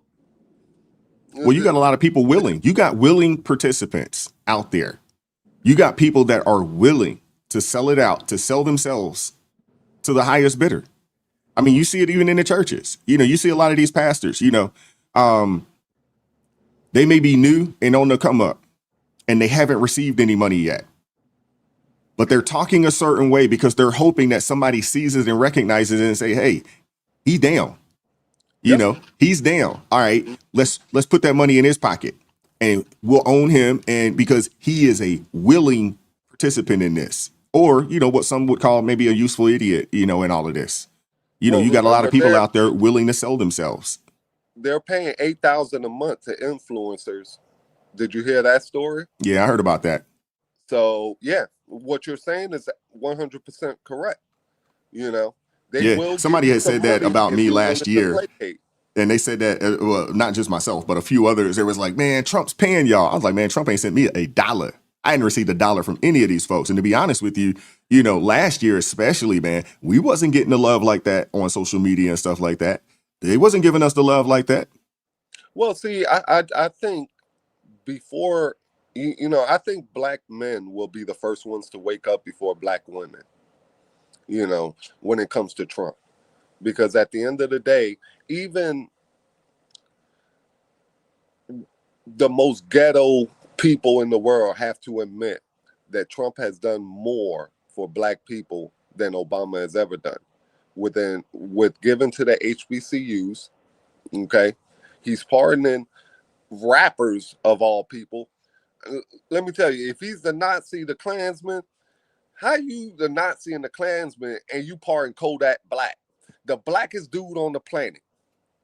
All right, this dude is charcoal black, man. He looked like a charcoal Burkett with a gold chain.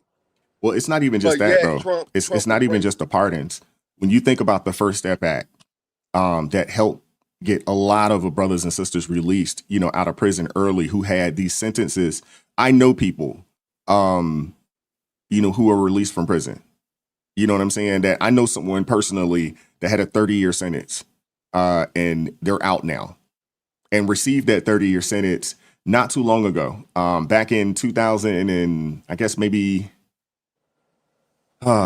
2011, 2012, something like that. They ended up doing like 8 years, you know, on that sentence. But, you know, and it was a nonviolent offense and a first time offense. But, you know, he was in the wrong. He got caught with what he got caught with. But, you know, we got 30 years and he is out today, free, owns a business, doing his thing, you know, as a kid, building a family. He's doing his thing now, you know, and I mean, that is something that Obama or any other Democrat, you know, out there, they could have done, but they chose not to.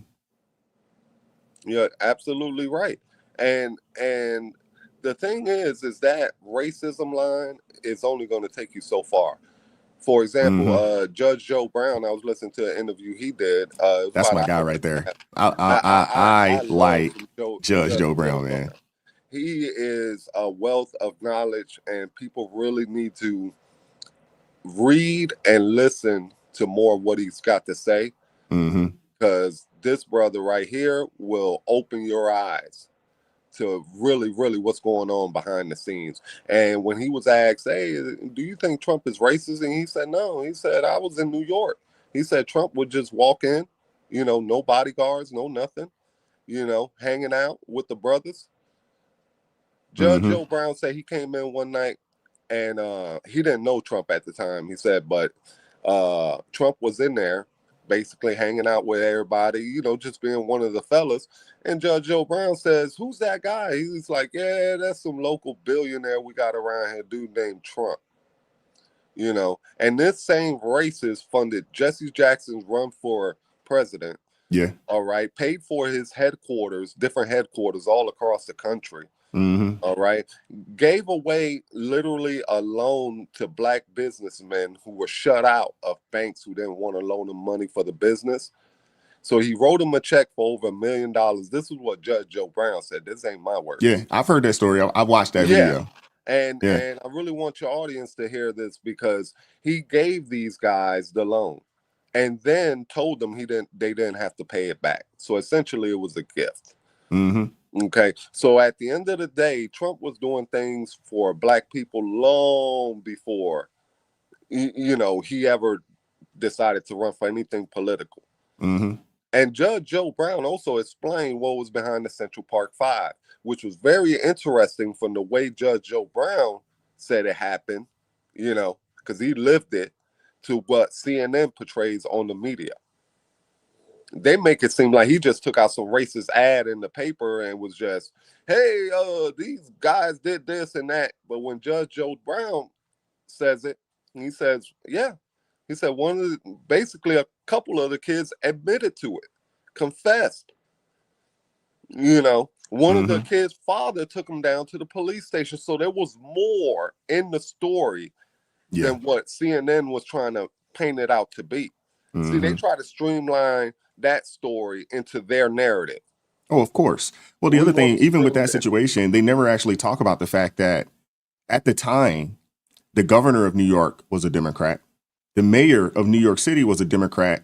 The actual DA and the prosecutor, all Democrats that prosecuted these youngins. And I would assume that a large majority of the police force at that time that they say coerced the story out of these youngins, they're Democrats. Everybody in this was, on the left. Everybody a part of that entire situation on the left.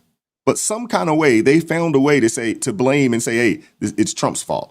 I mean, these people are ridiculous, man. But that's a lot of the reason why folks really need to stop watching the CNNs and all this other kind of stuff, because they're not there to inform you. They're really there to just indoctrinate you.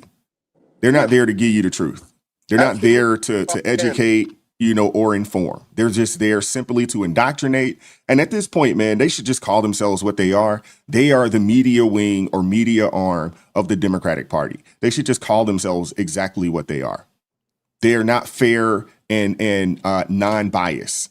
They are a partisan organization, and they are the media wing for the Democratic Party, for the DNC. And they should just call it out and say, hey, this is who we are and this is what we're about. You know what's really scary about that media propaganda thing is that how widespread it is. PBS, ABC, CBS, CNN, MSNBC. They've literally pushed me into a Fox echo chamber, because anywhere else I just try to get a difference of opinion, or get the same news story from a different viewpoint. You can't do it. You just can't do it. Because any other news source you go to, everybody's pushing a liberal agenda. Yeah. You know what's crazy? It's crazy that you say that, because we know that. I was talking to a youngin' and he said the opposite. He was like, man, the Republicans and the Republicans, they own all the media outlets. I'm like, bro, you obviously aren't paying attention. I was like, you obviously aren't paying attention. You obviously aren't. Most of your newspaper outlets nowadays, which are now really just online websites, most of them are left-leaning. When you think about the major networks, all of them are left-leaning except for Fox. And that's the only one. And Fox is probably more down the middle and maybe a little more right-leaning, but they're kind of down the middle a little bit. But I mean, it's crazy. Well, Fox is now full of conservative, basically Democrats that have just ran away from the Democratic Party. These are the center-left, basically, people who are just like, I can't agree with what they're saying over there. Let me come over here. Yeah. And that's why I say that in 2026, they are going to lose big time. And if this Supreme Court decision goes the Republicans' way about striking down the second clause in the Voting Rights Act, they are in trouble. They're going to lose 20 seats, 19 to 20 seats right off the top. And then between redistricting, they're done. And that's the one that came back to really bite them hard. Because when you really look at it on a per state basis, they've always been the minority party. Okay? But they're like a peacock. They just flex their feathers and make themselves look bigger than what they are. Mm-hmm. But in actuality, there's no meat under them feathers. It ain't nothing but bones. Mm-hmm. Okay? It's all a show. So basically, they start gerrymandering all these states, New York, Illinois, California, to get these extra seats. They start fudging the census, doing all these things to make themselves bigger than what they are. But now it's all being stripped away, one piece at a time. And by the time Trump's term is over, they're going to be the forever minority party. Because they're going to be pulled apart between the Republican Party tearing at them from one side, the radical base tearing at them from the other side. There's nowhere else you can really go. Reminds me of that Stretch Armstrong doll back in the day. Remember that? Mm-hmm. You an 80s baby. You remember that. Mm-hmm. Hey, you get 4 of your homeboys. You pull a leg, I pull a leg, he pull an arm, you pull an arm, and we just stretch them and see how long we can get them to stretch. That's the Democratic Party right now. They're being pulled apart from all directions. The boomers want them to go this way. The younger generation want them to go this way. The radicals want them to go this way. Trump is pulling them back this way. I mean, I look at this party, I'm like, bro, y'all are cooked. And for them dudes out in California that got arrested on that fraud, I just want to let people know that there's a website where LA County sells and the feds sell all the stuff they seize from all these criminals. Mm-hmm. I know this because last night I was wearing a watch that I bought from that site. It's a $1,300 watch, brand new, but I got it for $300. The government was more than willing to negotiate with me. So everybody out there just know that these people, all these cars they bought, all these houses they bought, gold chains, gold bars, gold coins, sneakers, purses, all that gets stripped and put on this website. Okay, and that's what's going to happen to him here in a second. All them assets you see there, they season all that. Yeah. And they sell it for whatever they can get it for. So if you want a nice gold chain or a pair of Louis shoes or something like that, hey, that's where you go. Because at the end of the day, their loss is my gain, Wise. And you know, I love to get a nice discount on something, you know. So I'll be on the site and I'll be like, I wonder which idiot lost this. Because that's all basically it is. So as soon as I saw that story, I'm like, ooh, that's a nice car. I can't wait to buy that. I'm looking at the driveway. I'm looking at all the stuff I could buy. I'm like, look at that. Fans gonna be walking out with my stuff here in a minute, baby. I'm gonna be bidding on all that. I'm about to get all that. But I'll send you a link to the site. Yeah, send me a link to that. Send me a link to that. I need to go check that out. Listen, they sell everything. I saw an Astro van on there one day with 8 bullet holes in the door. And I was like, oh, this for real deal right here. I was like, I don't want a van. Somebody died in there. I was like, I'm good on that. You know. But everything else, you're good. Just don't buy no vans with bullet holes in it. You should. Nah, I'll try not to do that. That might be bad juju. The wife might be like, why you buy this, baby? This is not good. Be like, hey, I just need to move some boxes. The bullet holes look cool. I do need a truck. Yeah, hey, just for work purposes. For work purposes. On the drive home, stop by AutoZone, get you some Bondo. And just slap some Bondo. Just slap a little Bondo on it. Yeah, not a big deal. But Wise, I'm gonna get out of here, brother. All right, bro. Gotta get back to work. Get back to work, man. Get back to grinding. We're in the competition against the Friday show.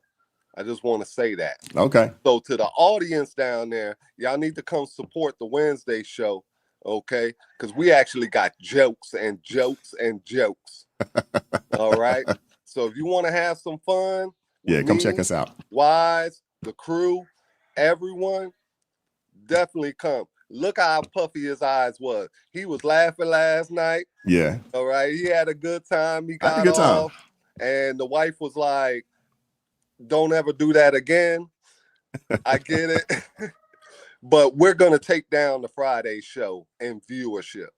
All right. That's a challenge issue to the Friday show. All right. So bring your A game because we coming. I hear that. Me, Big Wise, and my baby, Crystal. Hey, I know you watching, girl. All right, Rolando. Take care, brother. All right. Talk to you later, Wise. Have a good All right, show, man. brother. Take care. Let me pull up Joshua here real quick. Give me a second. Thank you, LJ, for the $5 super chat. Says, what do you think about Stephen A. apologizing to Jasmine Crockett after Rowley and the Black Elite got on him? We're going to talk about that tomorrow. So I'm going to save my answer for tomorrow. We're going to get on that tomorrow. And shout out to Miss Freckles. Materialism is not the way to go. Stay humble. I'm there with you. You see me, I'm in a black t-shirt on a day-to-day basis. You know, I keep it really simple. Really simple.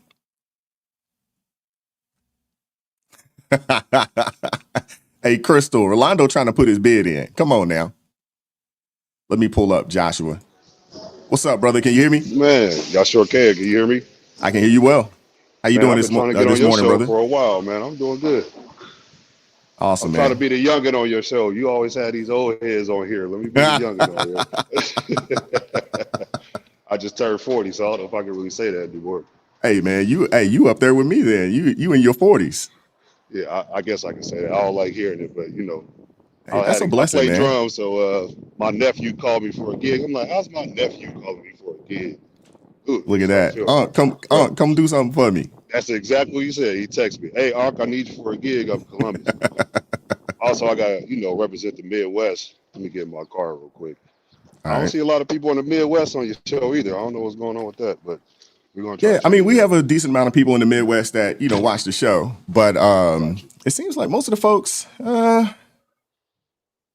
majority of the folks, believe it or not, though, Texas, California, I have the, kind of largest subscriber base out of those, two states. But, we're represented a little bit everywhere.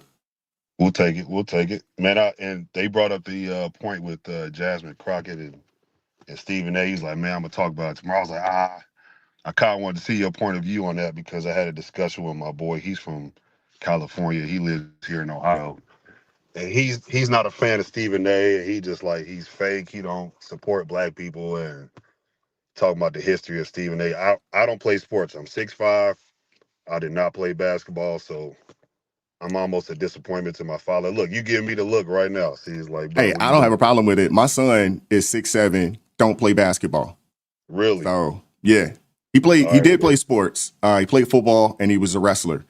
And he was actually a really good wrestler. But being 6'7" and not hooping, he gets asked all the time, you play basketball? Now, he's got some size on him, so a lot of times people just assume that he at least played football, which he did. Right. But he had a chance to go to college, chose not to, had a couple opportunities, some D1 looks, and decided that he didn't want to play football no more. He's like, I'm done. That's okay. It's like, hey, I don't have a problem with that. Yeah, I played basketball in the 6th grade. That was it. That's it? I think that was it. I played 6th grade. I was like, this is all right. It's cool, but, I'd rather do the marching band, play drums, Nothing wrong with that. No, Nothing wrong with that. Wrong with it. Are we allowed to touch on the Stephen A. thing, or are you just Yeah, gonna go try for to it. say about? Nah, So I mean, we're gonna talk. It's gonna be one of our, it's gonna be one of our topics tomorrow. But yeah, if you want, you got something you want to speak on it, go for it. Well, just I'm also new to, which I'm sure you see a lot of this on your page, as everybody that's black that's coming over is saying, I grew up Democrat because grandmama and them, the church and them, told us to be Democrat, and I literally remember going down the line. They Democrat, black. Oh, let me go ahead and pencil in all the Democrats. And then as I start getting older, I didn't vote for Obama both times. I didn't vote at all when Obama was running because something in my spirit, I was like, I don't want to vote for him just because he's black. Because what was coming my way in Ohio is he's hope. He's black. Vote for him. I'm like, yeah, but every time I usually choose black people, sometimes we fail each other. So I'd rather see what you're going to do first before I vote for you. And I always tell people, if you ever want to know something about the church, ask the musicians. So being a musician, I would see who was playing at these different events, ask questions, and we would know some things. So it's me coming to this side of like, oh shoot, I'm more conservative than I really thought I was. And I Mm-hmm. start seeing how me growing up in church and looking at these godly principles, I'm like, well, how am I going to be godly, but I'm supporting this over here? Mm-hmm. So I think what some people are missing with Stephen A is the fact that he's a man that has a platform and he's learning along the way. And I feel like as far as black people, we don't give each other grace. At least that's what I see.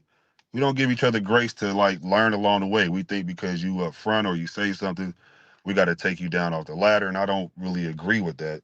I hated the comments that I was seeing from the people on that podcast when she said he had little D energy. And I was just like, Mm-hmm. come on, man. It's just like, as a black woman, that's you're supposed to be smarter than that. We're supposed to be better than that. Instead of attacking each other, how come they not saying, man, let's pray for this dude. Hey, let's get him on the podcast. Let's see what his views are. Why did he say this? It was just straight down, tear down or tear down. So, and Mm-hmm. with seeing Roland Martin, I'm not a fan of Roland Martin. I used to be. I see y'all calling roly poly, which I think is absolutely hilarious. But I'm not a fan of. He's like, it is what it is. But I'm not a fan of his response to him. So can you give me a quick, give me your perspective as somebody who's now in their 40s, who's still in this journey of learning this politic thing and seeing how the tables are turning. What's some advice you can give to us younger bucks that's Well, coming back to the right side? I like to just look at things, through the lens of the Bible. Most definitely. And that's, that's where I get my guidance, and that's, where I get my, my instruction. Right. It's right there. And when you start looking at life through that lens of what would be pleasing to God, what's in line with the biblical order, when you start looking at the Democrat Party and their agenda, they're antithetical to each other. Most The definitely. word of God and the liberal agenda are antithetical to each other. Simple Most as that. You would have to make some concessions on your beliefs to support those people and what they're pushing. You would have to. Now, we can talk about it from a black person perspective. You would also have to be anti-black to continue to support the Democrat Party, the party that tells you to continue to go out there and terminate your pregnancies. If you think about it, right now here in America, we're sitting at, I think we have 46, 48 million black people in America. We've terminated 20 million black children dating back to the 70s. 20 million. Now, you look at over those time frames, if we just go back into the 70s, I was born in the 70s, late 70s, but I was still born in the 70s. And me today, I have 2 children that are adults today. And hopefully, Lord willing, in the near future, they will, render me some grandchildren. So if you think about the fact that me, as a 45-year-old man, I have 2 children, my sister as well, has a kid, my little brother, has one. So if you think about that, how many people have we actually really lost? We can talk about the 20 million that have actually been terminated, but what about their lineage and their legacy? Exactly. So in all actuality, if you really think about it, Black Americans should be the second highest demographic of people in the country, and we're not that anymore. We're actually the third now, and that number is actually going down. Yep, it is. We really should be closer to 100 million strong in America, but yet we sit at around 46 to 48 million people, and then we fight amongst each other. We fight against other black folks, other black people, because they're not quote unquote foundational black Americans. But if you take the quote unquote black folks that come from either the Caribbean or from Africa, if you take those people out of our numbers, those of us that actually have a lineage from America, we'd actually probably be somewhere around about 30 million people in this country. You know what I'm saying? And we sit today, I think we're sit today at about 13 to 14% of the population here in the country. That number should be a whole heck of a lot higher. What's crazy about that is I found that out when talking to a coworker. He's a younger guy. He's mixed with Asian and white. And we was talking about politics, of course, just cracking jokes. And I looked at the population of black people in America. I was like, we're really that low? Mm-hmm. Like, it's really that, like, I was expecting like 35, 45% from how we act and how much we are on TV and entertainment and how much things are pushed to us. I thought we were bigger than that. And it was just like, yo, we are not really that big, but we hold so much financial, what you want, I won't say stability, but we hold so much in our finances, how much we spend, the power Mm-hmm. that we have with that. It doesn't equal out, which is crazy, absolutely crazy, which goes to the whole thing with Jamal Harrison Bryant, which I really don't want. Bro, your face is say everything. I say something, your face answers it right there and there. But it's just like we are not doing as much as we should be, and for us to want to fight as a whole, why are we fighting so much to be on the other side when we really just, this other side is really, this conservative side is really helping us Yeah, keep what we're supposed to have, and we're not, absolutely. as a whole, we're not seeing it, which is crazy to me. And it's Mm-hmm. sad. I didn't learn about Black Wall Street until I was in college. Nobody taught Mm. me. Nobody showed me. I was actually surprised, and I got pissed. And the reason why I got pissed, because I was looking at where we were at the time. This is 2003. It was my freshman year of college. I was like, so wait a minute. We had Black Wall Street. Why the hell are we not doing better now? Yeah. How did Well, I'm gonna we give how you a do we better have so one. much? Yeah, go If ahead. you, I don't know if you've heard of it. There's a brother by the name of Shamari Wells. He wrote a book called Black Fortunes, and he talks about seven black people that started businesses and became millionaires or multimillionaires in the either late 1800s or early 1900s. I mean, the first black millionaire, he's from somebody that built his wealth in the late 1800s. We've been known to get money.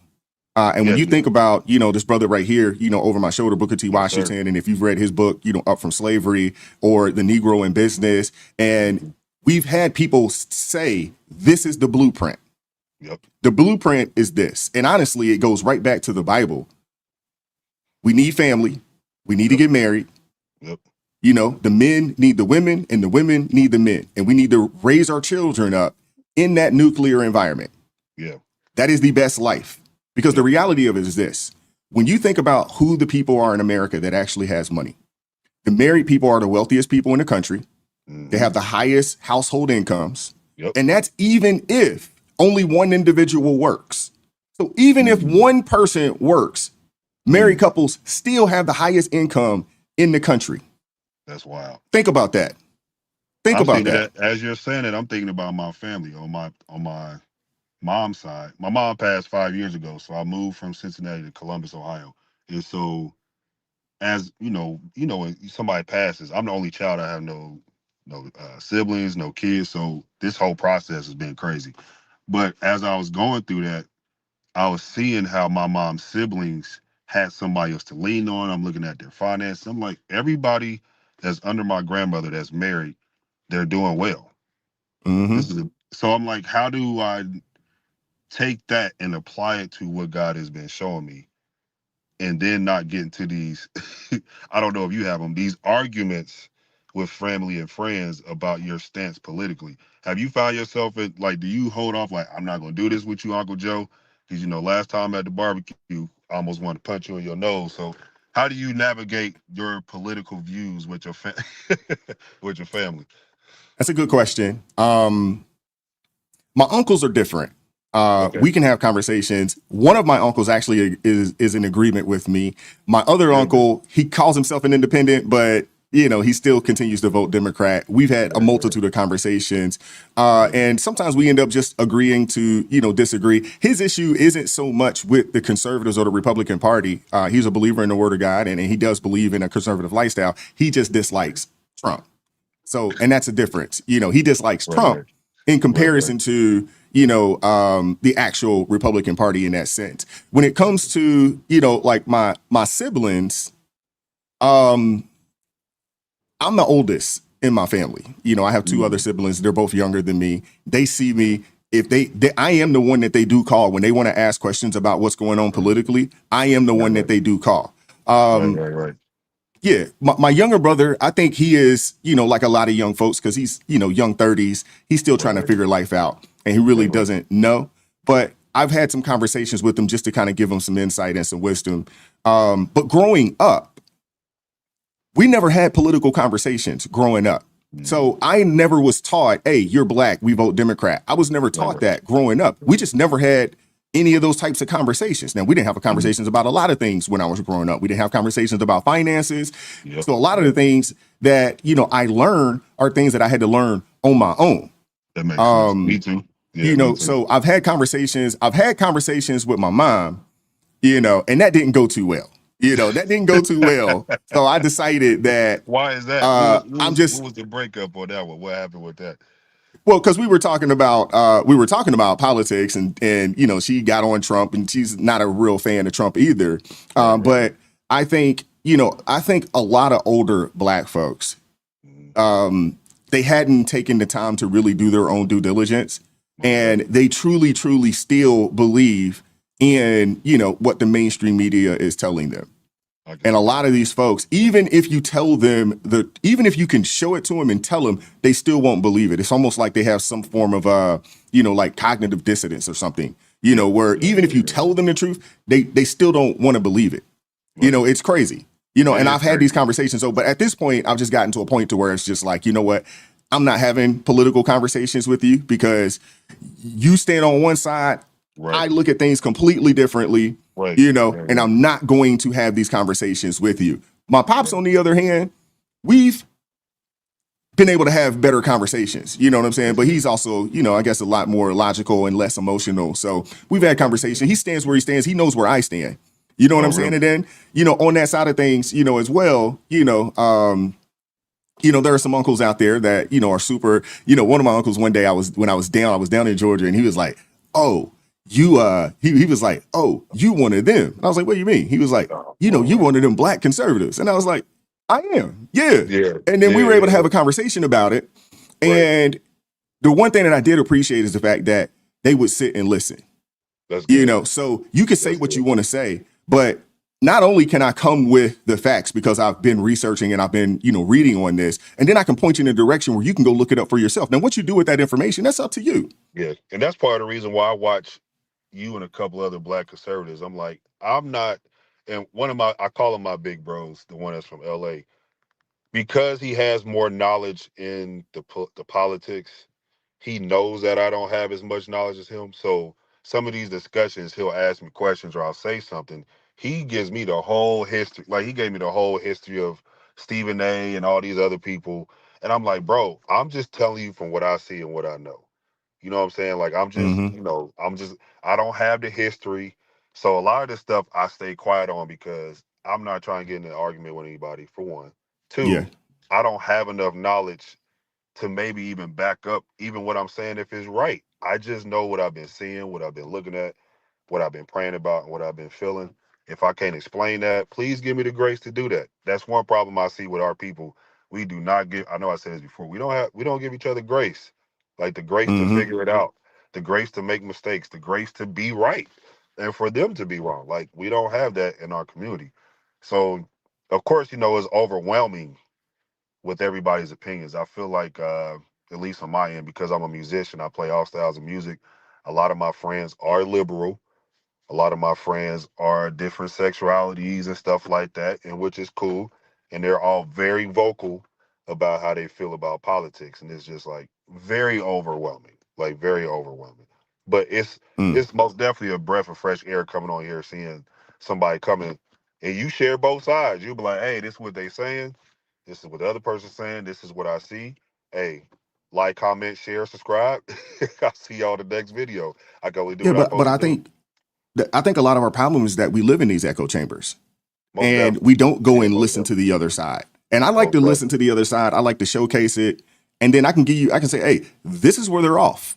They're wrong here. And this is why. But at the same time, I didn't want to utilize this platform to tell black people to go join the Republican Party. That's not what my goal is. My goal is to get people to go do your own research. Now, I'm going to let you know where I stand, but I really ultimately want folks to go and do their own research, go do your own due diligence, and then make your own decision. Because the thing is that if you actually go and read their agenda, not just listening to from someone else, go read it. It's out there. It's all public information. It's all public knowledge. Right. Go read it. And then if you still want to support these people, God bless you. Now, I'm going to disagree with you, but if that's what you really want to do, but we have entirely too many people that, they don't take the time to go and do their own research. They'll go and listen to CNN and they think that they're telling them the truth. And then they go, and then they go and parrot that information and it's wrong. And I see it and all it's the time. false. I'm like, what? I'm like, bro, come on, man. There's no way that you really Yeah. just going to take it. We compare it to what happens in church, which I love the older pastor, the coaching pastor that you shared. Oh, He's yeah. phenomenal. Bishop Wooden. Oh, Phenomenal man. dude, man. Yeah. Phenomenal man of God. Yeah, he's pretty dope. Like you said yesterday, the other day, he was like, I don't agree with everything, but and I'm like, yeah, he coming straight from the word of God. But it's almost like church. Cats will take what the pastor will tell them. They won't read. They won't actually study. Mm-hmm. You won't read the Greek. You won't read the Hebrew and see what the word is actually telling you. You'll just take what the pastor is saying and then go off of that, which is why your life is not fulfilled to the fullest that God wants you to have anyway. Yep. Which takes You're me to the other absolutely right. point.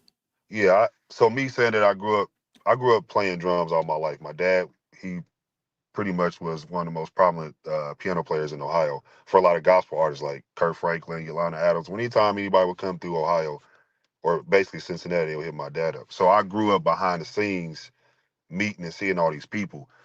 The part, and I'll let you go after this. The part that frustrates me is seeing all these church folks that claim that they love God and all this, and they're killing Donald Trump. And I'm like, but bro, sis, you go to pastor such and such church, and you know your pastor is full of S. You know that your minister of music is flaming. You know, like, how are you okay with all these lifestyles? How are you okay with paying a gospel artist $45,000 to wear Gucci in your face, sing for 37 minutes, treat you like you a slave, and then leave? Like, how are you okay with supporting all of this? But then you want to bash every day. I see some of these gospel artists and musicians bashing Donald Trump. I'm like, but bro, look what you a part of.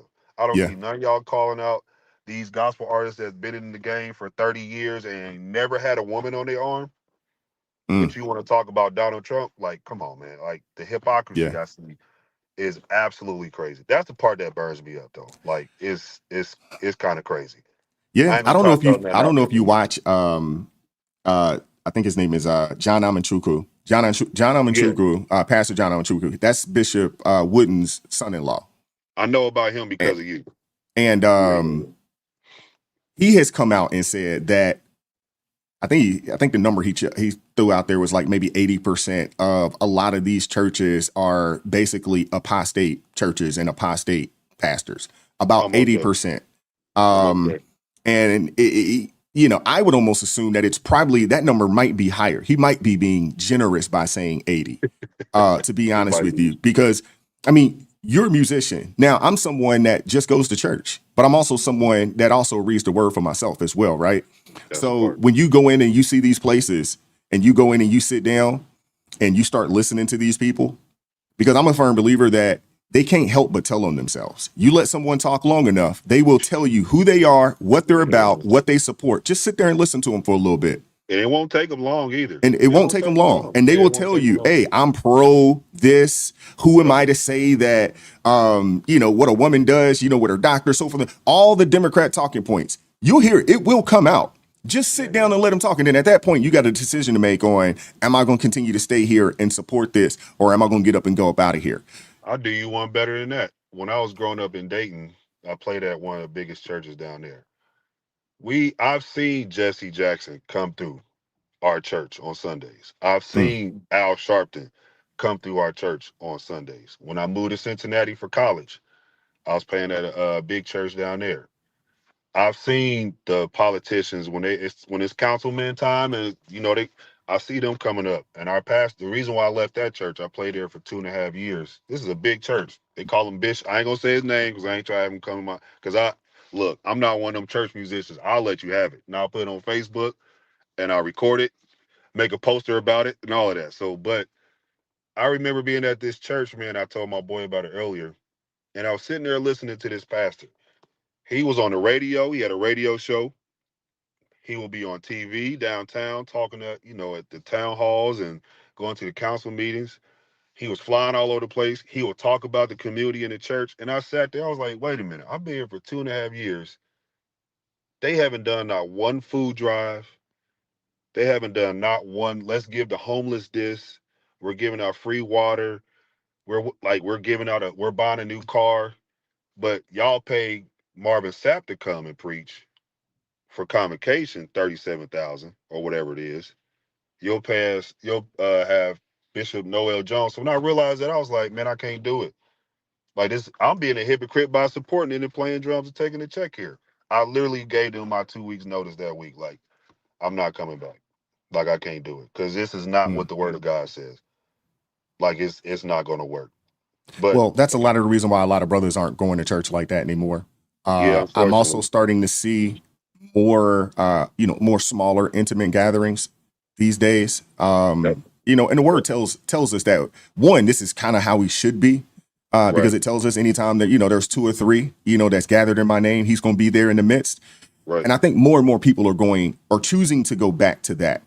And you're starting to see it. There was a brother, Jack Christie, who had mentioned the same thing, and he was just saying like, hey, the big mega churches and all this other kind of stuff, man, it's really about the money. It's not about saving souls. It's not about helping the community. It's not about helping the people. And we talked about this last night, but dude, $11 billion a year is given to the black church. This was just the black church. $11 billion a year. Think about that. Guess what? They might be off. They actually might be off. And I said the same thing last night. I was like, that's the estimate. That number's probably off a little bit. You know what I'm saying? And it's probably a little more than that. Line, the $500 line. We ain't even talking about all of those.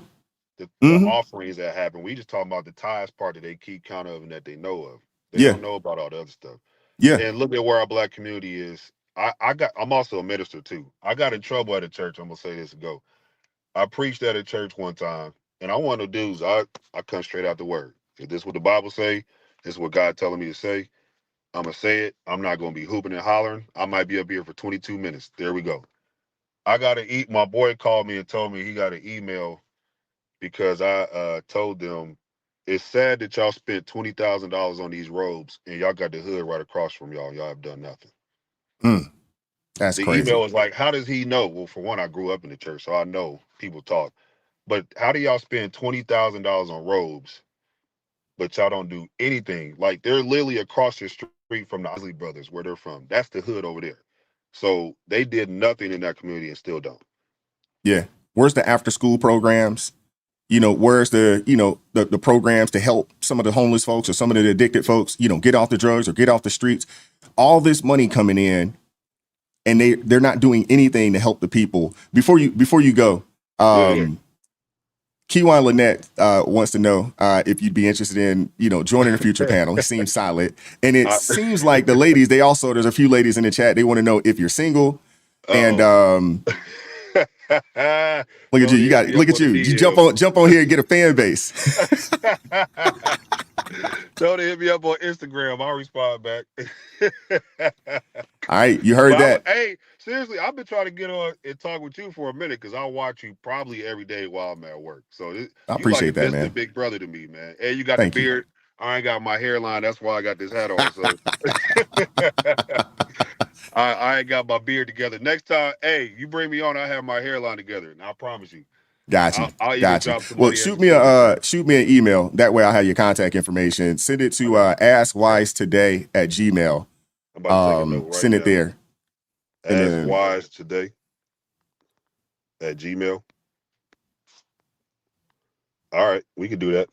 Yeah, shoot me an email. We'll definitely, if you're interested, we'll definitely get you on. Almost definitely. And it looks like you got the ladies in the chat humming right now. Hey, Goodness I don't gracious. know what's going on. It must be bots. Those are bots. Don't believe that. Nah, these ain't bots. These are people that I know. I see them on a day-to-day basis. Okay. There are women out here looking for good dudes. That's a whole other subject. That's an entirely different subject. But there's a woman out there looking for some. There's some women out here looking for a good dude, and they're looking for God-fearing conservative men. They're looking for it. Where they be at? Because they ain't in Ohio. I know that. Man, and that's the thing. There needs to be I think there is some form of app or something along those lines that's connecting, people that, are on the, Because I don't think I've talked to some people and they're like, oh, I was married and I'm conservative, but my wife was a liberal. I was like, how does that gonna work? Y'all gonna be fighting all the daggone time. How's that gonna work? It don't work. That's unevenly yoked. That ain't working. No, that's not gonna work. That's like, marrying somebody that, is an atheist. But you getting up going to church and reading the Bible. How's that gonna work? Like, babe, can you lead prayer? Like, yeah, that don't work. That ain't gonna work. That ain't gonna work. What, you in DC, right? Where you at again? I'm in Baltimore. Baltimore, still Chocolate City. Ain't it Chocolate City over there too? Yeah. 70%. But it's well, the city. I'm like inside the Beltway. I'm like right outside the city. But I've lived up here. I'm not from out here. I've lived up here since 2009. But I'm from down south originally. Tennessee, Georgia. Okay. Oh yeah, you Southern for real. Yeah, so I'm a Southerner. But when I graduated high school, I joined the military, and I was in the military for 5 years, and then from there, man, I've kind of lived, a multitude of places, So, really? And then we kind of settled here, and I wanted to. I can't even say I wanted. I needed to stay. I needed to sit still somewhere so my kids, wouldn't be moving around and things of that nature. And now at this point, my youngest son graduated high school in last year, and you got kids. Like you got my kids are grown. Yeah, my kids are grown. My oldest is 24, my youngest is 19. So really, so they grown. So at this point now, man, I want to move. I want to move back south. So I can see that. You ain't going to Atlanta from what I heard, right? No, that ain't happening. That ain't happening. I go to Atlanta to visit. Because my family lives there. You know what I'm saying? My parents, my brothers, my sister, my little cousin, who is pretty much like my little brother, they live there. So I go home to visit, but I'm never moving back to that place. Never. Really? Would you ever every move time out I west? think about it, and I have thought about it, I will go down there and I will go to visit, and it will remind me why I don't want to live here. Seriously. I can see that. It's crazy. If you've been there before, you will know. Oh, I've been there before. Oh man, bruh, it's wild. So I'm just like, nah, not for me. And the thing is, you got some other issues, there, but I don't like the people are super, superficial, and it's all about things, and everybody's trying to flex, everybody's trying to act like they more than what they actually are. I don't like being around that. Man, you know what I'm saying? I met a chick at a grocery store down there when I was visiting my cousin. We were just talking because I don't know if you noticed, in Ohio, it's totally different in Ohio with Black people. Like it's not as the collaborative effort up here is not what it is down south. So going down south is like a breath of fresh air. Plus, my family's from Mississippi, so I go down there I'm talking to women at the grocery store, just talking. Like I can have a conversation with people just from having, they're not thinking like, oh, he's trying to holler at me, just having a conversation. She was like, hey, you better watch out. These girls that have some red bottoms and no furniture. I was like, what? Where they do that at? She was like, you better watch out. I was like, golly, $1,000 shoes and no furniture? Oh yeah, bruh. Oh Jesus. Everybody's faking it till they make it out there. And most of them never make it, but they faking it. And that is a problem.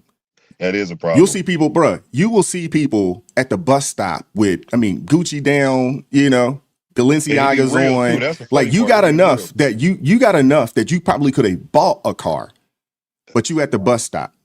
It's crazy, dude. Crazy. My little brother was like that for a while. Really? Don't have any money, but man, if you saw him, you would swear he was rich. You would swear up and down if you just saw him out and about. Yeah. Because this dude, he's got all the designer, all of it, but got no money. You know what I'm saying? He's changed, and thankfully he has changed. He's not like that anymore. He has definitely changed. I think some of it is getting older. He has a kid now. So I have a little niece. So I think that helped change some things.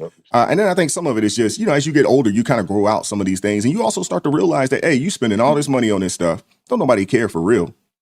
Don't nobody care. They don't. It's and I'm like, it's all flash, and you got a lot of super materialistic people down there. And you got a lot of people, that's just faking it, and it's crazy. So yeah, not for me. And there's a lot of Nah, other issues, in Atlanta that I don't want to get into. But yeah, we ain't gonna do every that. time I think about, oh man, I could move back home, because it would be nice to be closer to my parents and things of that nature. It would be Right, nice. right. But every time I go, man, it reminds me of why I left that place. I moved back twice since I got out the military, and both You times I hate it. stayed a year and I was gone the Yeah, following you year. I was like, gone. I got to get up out of here. This place is Yeah. terrible. You can always visit your parents, man. You Yeah, can I always mean, I got a visit. place to stay. Between my brother, my sister, and my Mhm. parents. I always got a place to stay, so I never have to pay any money. You know what I'm saying when I Right, go right, to right, right. Atlanta. But Would you ever yeah, go bro, I out can't live west? down there. You wouldn't go out west, would you? Like Nah, I ain't going west. I'm going south, and because I'm trying to get away from cold weather. The weather out here, bro. I can't do the snow. And wifey, she don't like it either. Wifey is like, if Well, it's we time move to go. anywhere, it's got to be somewhere where it's warm, at least, 70, 80% of the year. It's Dude, up time to. here, we're 30 degrees until May. You know what I'm saying? We're in the 30s up in, first week, second week of May. We're still in the 30s here, bro. It's Yeah, that's not insane. gonna work. That's not gonna So work. It's we bad start in getting Ohio. cold. Like right now, the temp's starting to drop. It'll really start to drop, for real, come about November time frame. Right, And right. then we're literally cold for 6 months. Y'all worse than Ohio. Ohio, we schizophrenic. Like it'll be back and forth for a little bit, then it'll stay. But it's pretty bad. But if It's wifey it's, ready it's to go, crazy, man. So I can't handle it, bro. So it's time to that's go. what gets me. It's the cold. Yeah, When you think March comes around and you're like, oh, spring, and it's supposed to turn, and it's still 30. The high every now and again we'll jump into the 40s. It's the high, that's the problem. and it feels warm out when it jumps into the 40s. You're like, man, it's warm out here. I'm like, man, this is crazy. I'm ready to Cats go. wearing shorts. Well, how about Yeah, this? How about you just, make a move of faith, start packing all your books up, put them in the box, yeah. start putting and just be like, all right, God, whenever you're ready for me to go, we are ready. We are showing you that we are ready. So I guess hmm that'll be it. Well, That'll I'm be it. looking at it. My youngest son, he's he goes to the community college out here, man. So he's got one more year. So I want to let him finish that. My plan though, is I talked to him already. I was like, bro, you can come with us or you can stay out here. Choice is yours. But we are moving. We're getting We up are out out. of here, bro. Right, right. And What do the you thing say? too, man, I want to go somewhere where the cost of living is a lot cheaper. It's expensive as all get out up here, man. The taxes My are God. crazy. The My cost of God, living is you. expensive. Fortunately, I mean, we bought our house, I bought this thing, a while back, especially when the interest rates were low, when the interest rates were really low, so like my interest rate right now is like 2.25. We might not ever see those types of numbers again, and that's kind of what had me apprehensive. But when I started doing the math and I started looking at how much money we pay in taxes, It's a even if I problem. did have to pay a little more, I would save money by moving. And here they just passed the highest tax increase in state history, bro. Are you And they're serious? raising the taxes on everything. I mean, the property tax is going up, income tax is going up, all the tolls, all of that's going up. So I'm sure everybody They else is trying to raised, leave too then, right? oh, Everybody bro, else is probably talking about leaving people too. are getting up out of here. Yeah, that's Seriously, crazy. businesses are leaving because they raised the corporate tax. They raised all the tolls. They raised the daggone the car registration. All of that, everything went up, bro. When I say they raised taxes on everything, everything. There is not any aspect of life now. All the people that smoke cigarettes and stuff like that. I don't smoke, but all those folks, they raise tax on all that. Y'all, All the you say y'all a alcohol, all Democratic of the state too, right? dispensaries, all of that. Are y'all a Everything's blue they just state? raised it. Are y'all a blue Yeah, it's state? blue state. Okay, that's what I Yeah. thought. Well, Yep, we're yep. historically, the governor's seat has kind of flip flopped. The governor, the governor right now, Wes Moore, is a Democrat, but the previous governor was a I do like Republican, what's more. probably That's more of cool. a rhino. But the Okay. representative, we have one Republican representative in the entire state. We got 8 total, and we have one Republican representative. Everybody else, and then both senators are Democrats. So Shoot. yeah, it's crazy. Time to go. Yeah, it's It's time to crazy. go. God, we It's ask time you to to go. bless this man with another house that's in warm weather. Yeah, That's what you got to do. yeah. Hey, God always makes a way, man. That's why I tell people all the Always, time. I was like, man, I'm so blessed, man. He always makes a way. always. Always. If you But pay we're also attention, trying to it's do right things the there. right Yep. way. Yeah. My wife and I, we on the same page.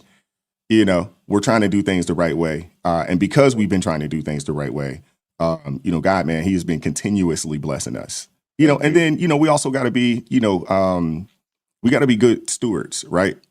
I think so many of us, we're we have terrible we're terrible when it comes to fiscal responsibility. Most definitely. And which is something that I don't believe in. And I told you, man, I wasn't taught. We never had conversations about money, growing up. So my 20s, man, I put myself in all kinds of debt. I was in the military. And, I was one of those, living to the full max. There was a time when I was in the military, dude, I had 3 cars for no reason. You know what I'm saying? Just flexing and stunting for no reason. So all the mistakes that you could make, I made them. Seriously, But you I learned did it. from them. But I learned from them. And, I was able to, share that insight with my kids. So, like my oldest son, neither one of my kids, they're not super materialistic like that. They don't care about none of that stuff. You know what I'm saying? They're not like that, but I also didn't raise them to be like that. And we don't live in a place where that is a thing. You know what I'm saying? And they pretty much, have lived in a nuclear environment. So they got a chance to see what it looks like. Mom and dad, When you was buying those 3 cars, did your parents be like, hey, man, you might want to chill out? Like, no, they didn't say nothing. Really? No, didn't say a word. Just let me just fumble it. You know what I'm saying? Just let me fumble it. Goodness gracious, bro. So, that's the thing. Like my parents, and I love them. They didn't have a lot of conversations. And then some of it, I probably wouldn't listen. Because I was a little bit of a wild child. Back in the day. Knew that So too. Yeah. they probably got to a point to where they did. There was a time when they tried to talk to me. When I was out there thugging and bugging and thought I was trying to be something that I wasn't. But and I wasn't trying to listen. I wasn't trying to hear it. And I think they got to a point to where they was just like, man, this dude gonna do what he want to do. So they just did not have those conversations with me. You know what I'm saying? And then when I left the house, I was no longer their problem anymore. You know what I'm saying? So but you grow, you gonna learn. Yeah. Yeah. So I learned, and I had to learn the hard way. I had to learn the hard way. But when I look back at it, man, I guess I don't really regret, because I did a lot. I did do a lot, but it also gave me, the wisdom to be able to share it with my kids, how important, so we were having conversations about credit with my kids when they was middle school, and we were talking about investments accounts, when they were in middle school and high school, and I started one for them. We wasn't just talking about it. I actually created one and got one set up for them. So by the time they both graduated high school, they both had their own accounts. Every time they would get money, how the kids, they get money for birthday, get money for Christmas, get money for, maybe doing some good grades. Every time somebody would give them some money, half of the bread had to be put up. So if they got $100, you get to keep 50. 50 is going into your account. That's how they bought their cars. You know what I'm saying? When they graduated high school, they were able to buy cars, both of them, That makes sense. See, because, and they could see it, and they could see it. And I remember my son was like, my youngest was like, he was like, my money is making money. I hadn't put in. He was like, yeah, because you can see it, in there. They would get, I'd have the account set up, I'm the custodian, but it would have their name on it. So when I had the statement come to the house, and it would come to them. So they would get a chance to see it. So they know, 1, dad's not taking the money. 2, the money is being put up and it's working for them. You know what I'm saying? And I think that's important, I wish he man. was my dad, because my dad would have kept my money. Nah. I didn't want to do that, because I wanted to showcase. I wanted to show them how this works. And I had both of them read The Richest Man in Babylon, and I had both of them read that. It's a little short book. I'm always turning them on to things, but I wanted them to understand, like, hey, this is how you make it, because no one's coming to save you. Nobody. No one's coming to save you. Nobody. And y'all are young men. Right. Y'all are boys. Now, if you were a young lady, if I had daughters, the conversation with them would be completely different. Totally different. If I had daughters, that conversation would be different. But with young men, nobody's coming to save you. Especially young. Nobody's coming to save you. Nobody's saving you, bro. Nobody's saving you. You know what I'm saying? And it don't even matter. Black man, white man, it don't matter. Men in general. No. I mean, there's a few homosexuals out there. There's a few of them. but for the most part, men, we got to go get it. We got to go get it ourselves. And I wanted to make sure not only that I set the example, but I'm also teaching them, hey, this is how you go about doing this. Most definitely. And we've had conversations, around politics and things of that nature. My youngest son last year was his first time voting. You know what I'm Oh saying? And I'm wow. telling him I made him register, and he Right. went with me. We went Really? together to go and vote. Hey, this is what we doing. You know what I'm That's saying? dope. So a lot of the things that was not done for me growing up, I wanted to make sure that I give them, that insight, that wisdom, and then Did you encourage them. Hey, go continue to do some research, do your own. did you ever adopt any of their friends or like kind of school any of your friends, like some of their friends like who grew up without a father in the home or that was just around like, hey man, like I see your dad doing this, like, hey, can I learn from you? Blah blah blah. Can you teach? Like, did you have any of that from your A little kids' bit. friends? Yeah, Okay, a okay, little bit. okay. A little bit. My oldest son played football. And a lot of times guys would come through, you know what I'm Hmm. saying? And if you know anything about this area up here, it's real compact. And Okay. you will have like, where we live at, nice neighborhood is quiet, but you go a Yeah. mile up the road and it's going down. But all these kids, they all go to school together. You know what I'm saying? Wow. And Wow. Okay. it's real compact like that. And Okay. so yeah, some of my kids' friends, they would come through and that they Okay. would see how we're living. And now I don't like to beat people upside the head with stuff, but every now and again we'll Right. try to Right. give Right. them some game and things of that nature. The beautiful thing is that my kids, they would teach them, which Wow. is beautiful because my Wow. oldest son, I remember, he was like, Dad, you wouldn't believe, man, a lot of these guys, they don't know this stuff. The stuff that you were teaching us 3, 4, 5 years ago, I'm teaching my friends this.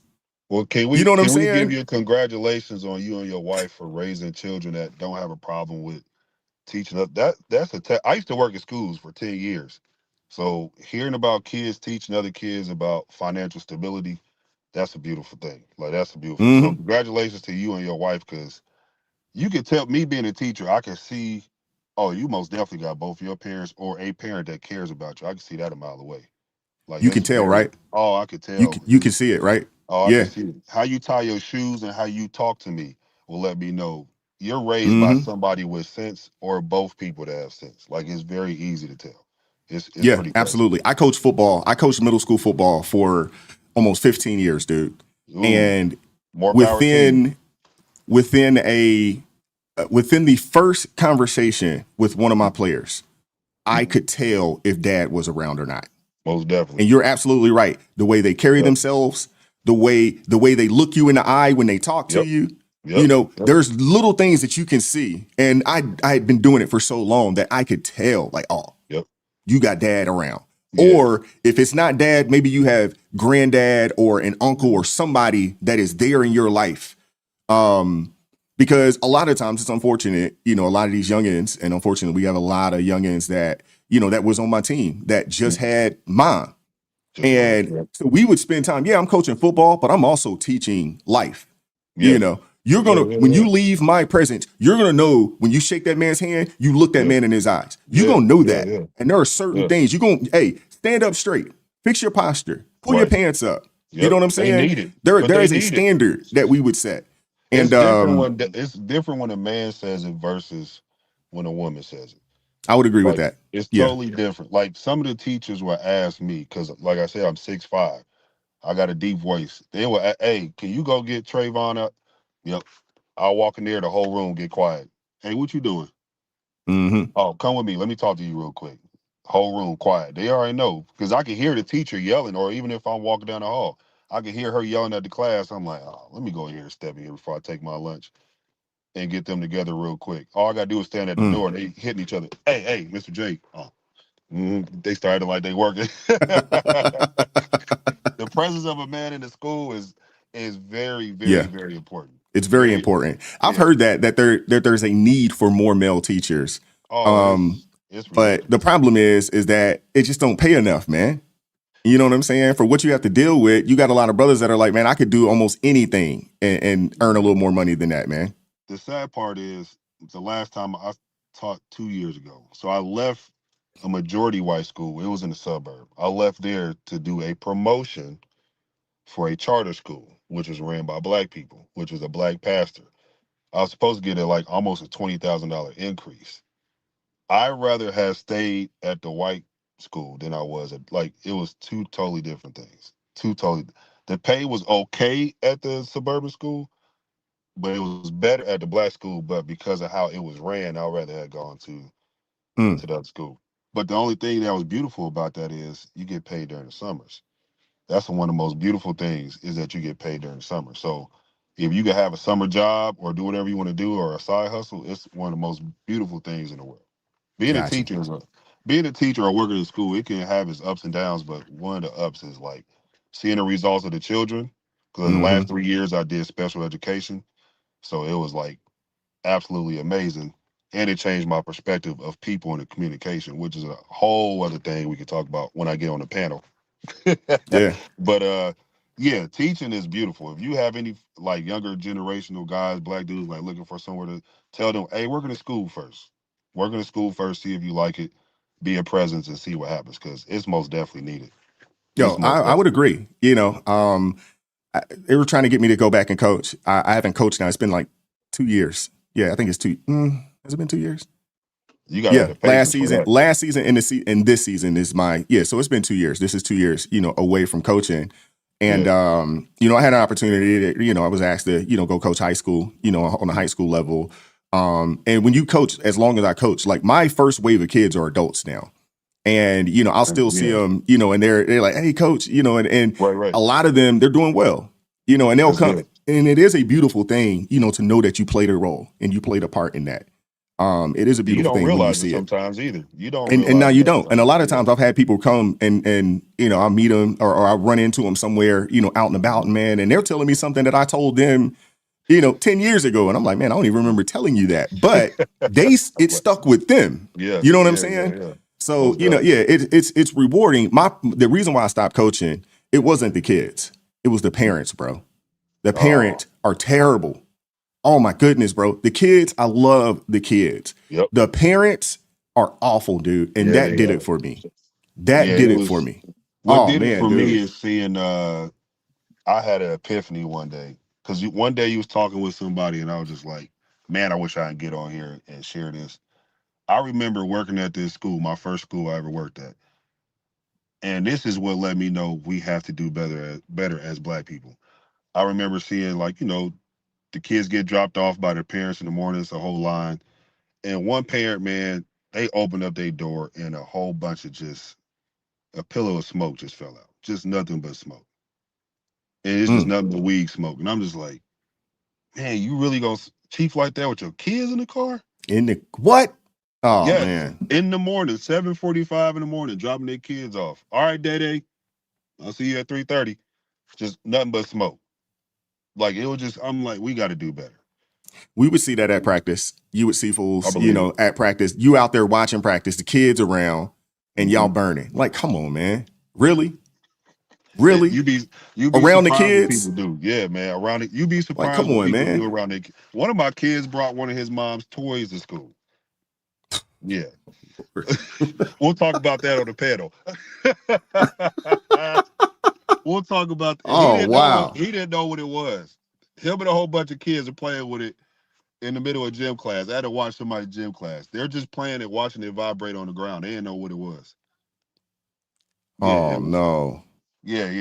It was. I had to tell you that story on the panel. It was great. Oh, man. I had to call his mom and tell his mom, hey, your daughter is bringing what your son brought to school home. And it's in a plastic bag. It's in her book bag. Yeah. I didn't want her to be embarrassed. She was yelling on the phone. I'm sure she was embarrassed. I thought I put that under my bed. I was like, well, wherever you put it, he found it. He found it. Golly, man. Hey, wow. It was most definitely good talking with you. Appreciate you, bro. What's the email that I need to do? What's this email again? Yeah, shoot me an email, askwisetoday@gmail. Just shoot me an email, and then that way I'll have your contact information. So when I'm putting the panel together, if you can do Wednesday evening, that'd be great. We'll get you on next week. We try to do an evening panel show on Wednesdays, and I'll get you on, and I'll add you to the list. I'll buy you a cup of coffee, man. Since you always say and I appreciate that. I'll buy you some coffee. Yeah.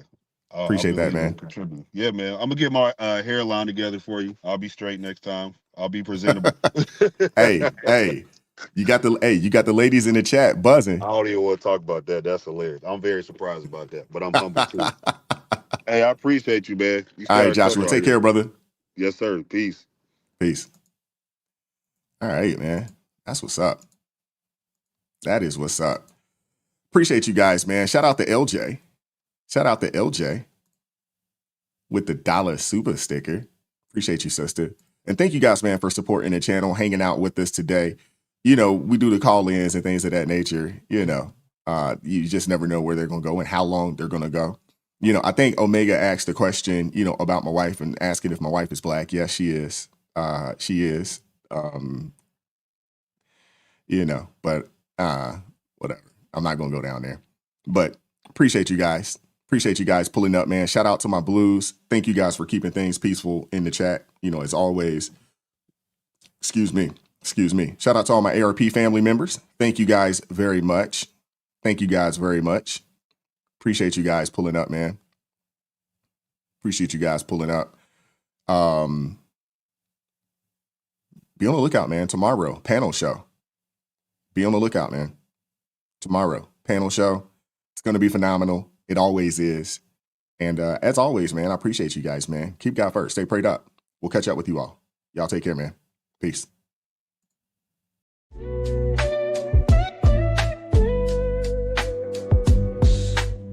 Vibes so raw, can't hide the truth. Words so sharp.